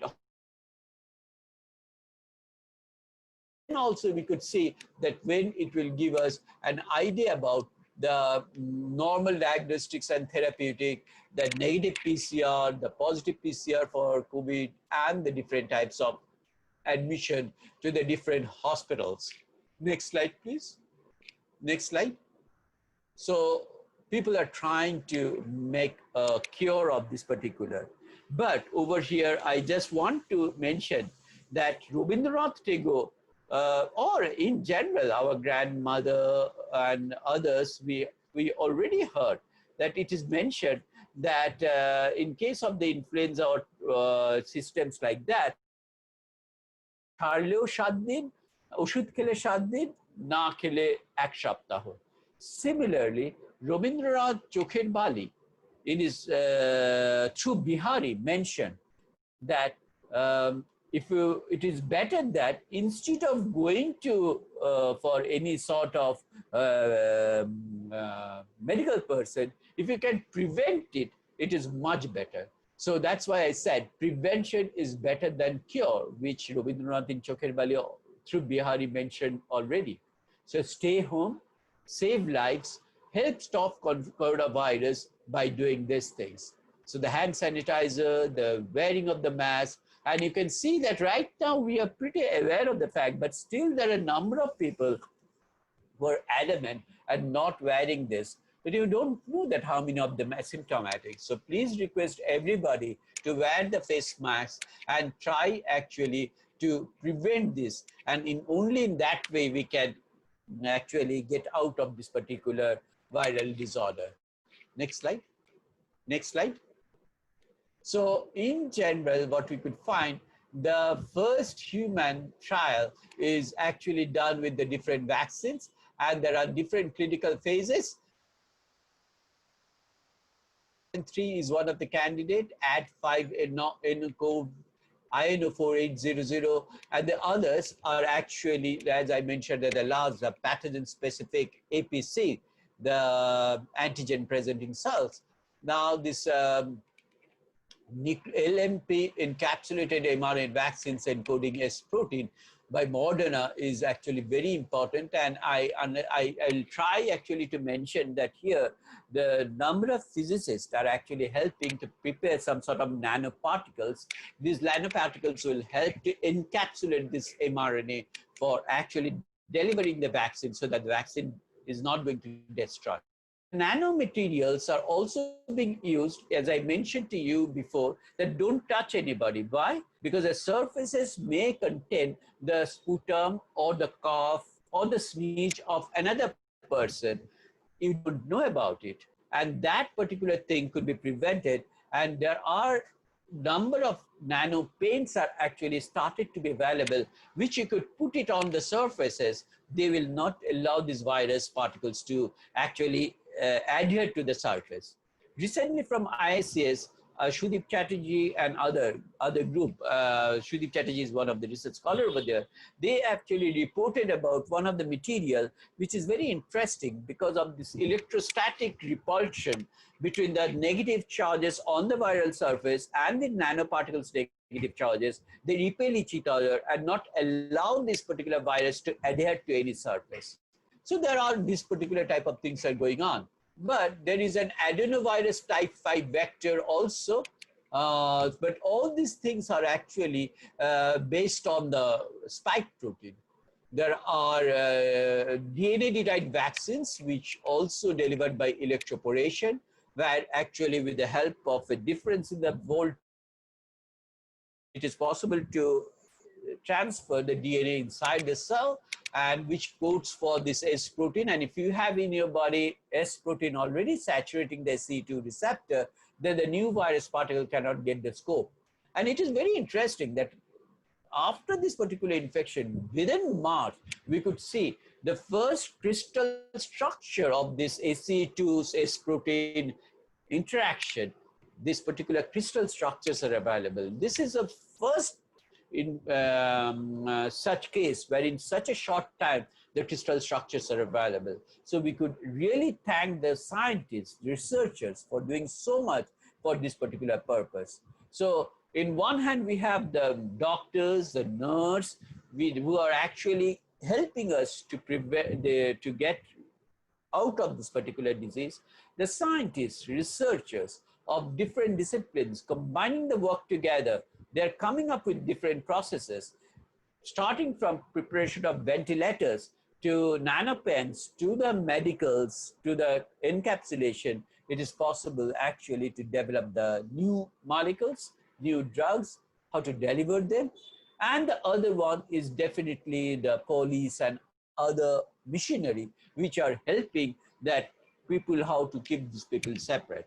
I must thank the also the people of journalism and communication who are playing very important role during this period of time, informing the people about the different stages of this particular. Every day we are coming up with informations through them, which are not there. Now, so there are major vaccine projects over here. Next slide. Next slide is okay. the Moderna vaccine, which we are expecting very soon. And this is actually one what is already mentioned and mentioned by the Nirmalu, so I shall not go through it. Next slide. Next slide. Next slide, please. And over here, I just want to know, or I want to tell you that the other approaches what is being taken is a repurposing of existing drugs. You know, the drug development itself is a 10 years, 20 years project, and it will cost a huge amount, but we cannot wait. So what was the other try the people are doing is that there are a number of drugs to the virus particles and inhibiting their activities, and to see which are FDA approved already, so that we can use those drugs, modify them, and use for our own purpose against this. And in that way, there are several drug particles being identified, and you know that it started with one of the medicine we call hydroxychloroquine.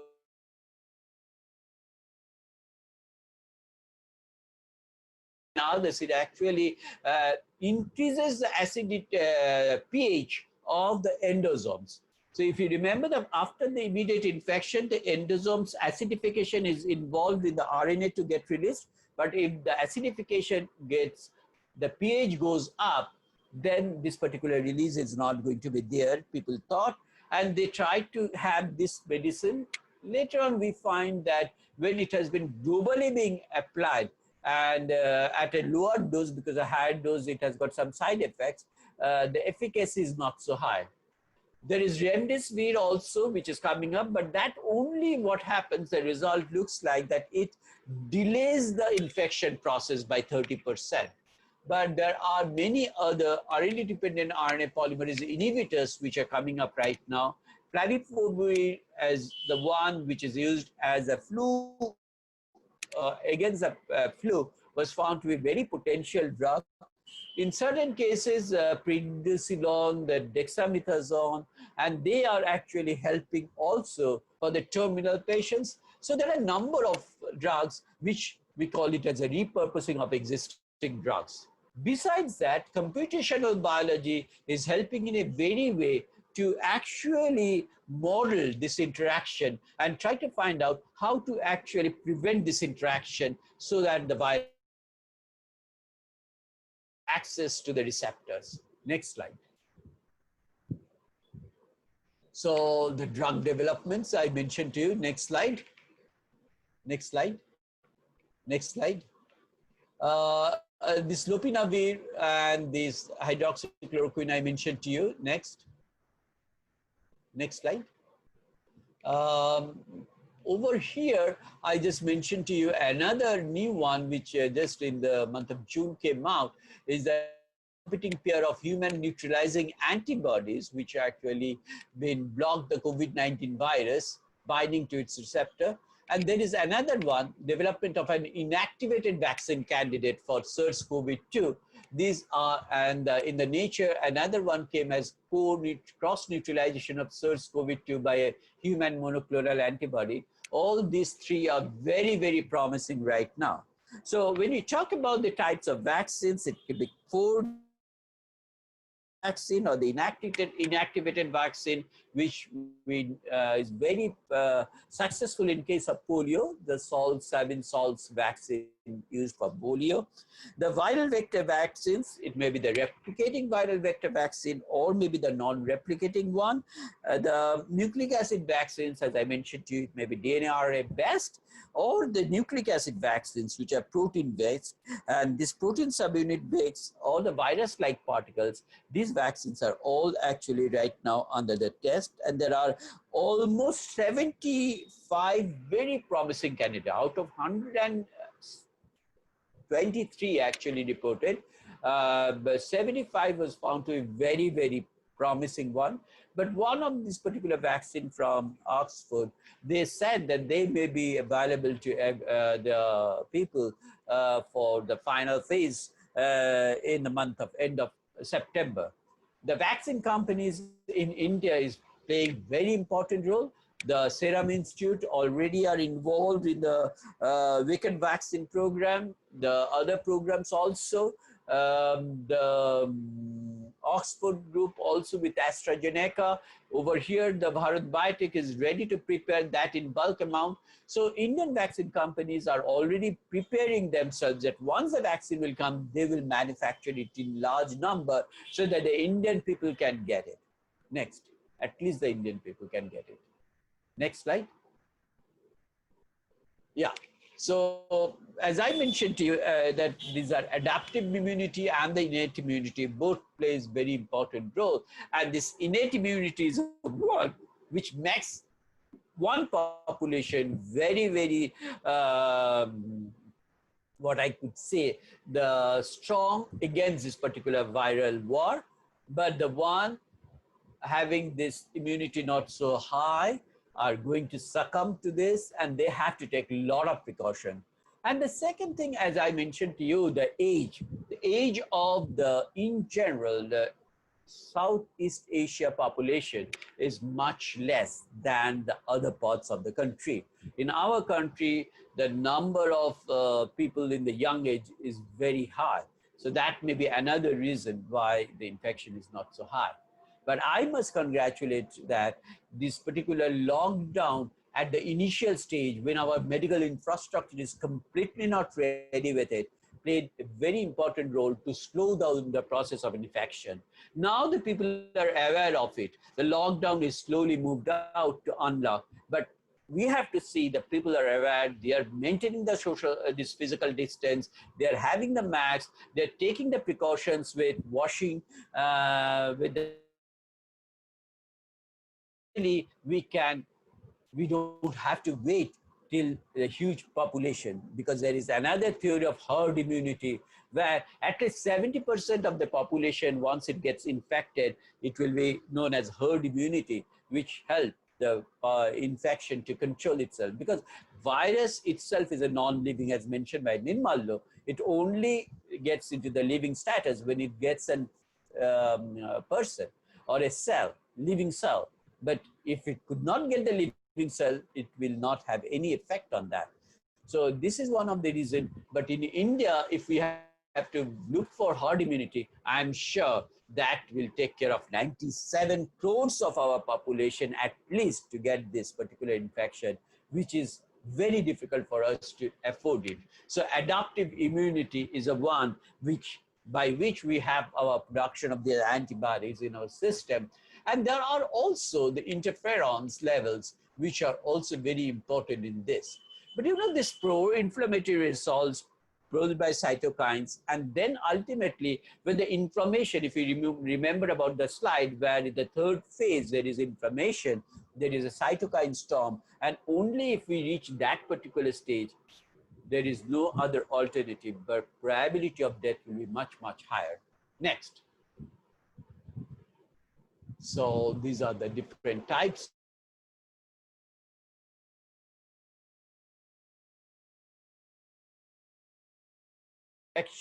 I shall not go through it. This is a very technical one. Next slide. Next slide.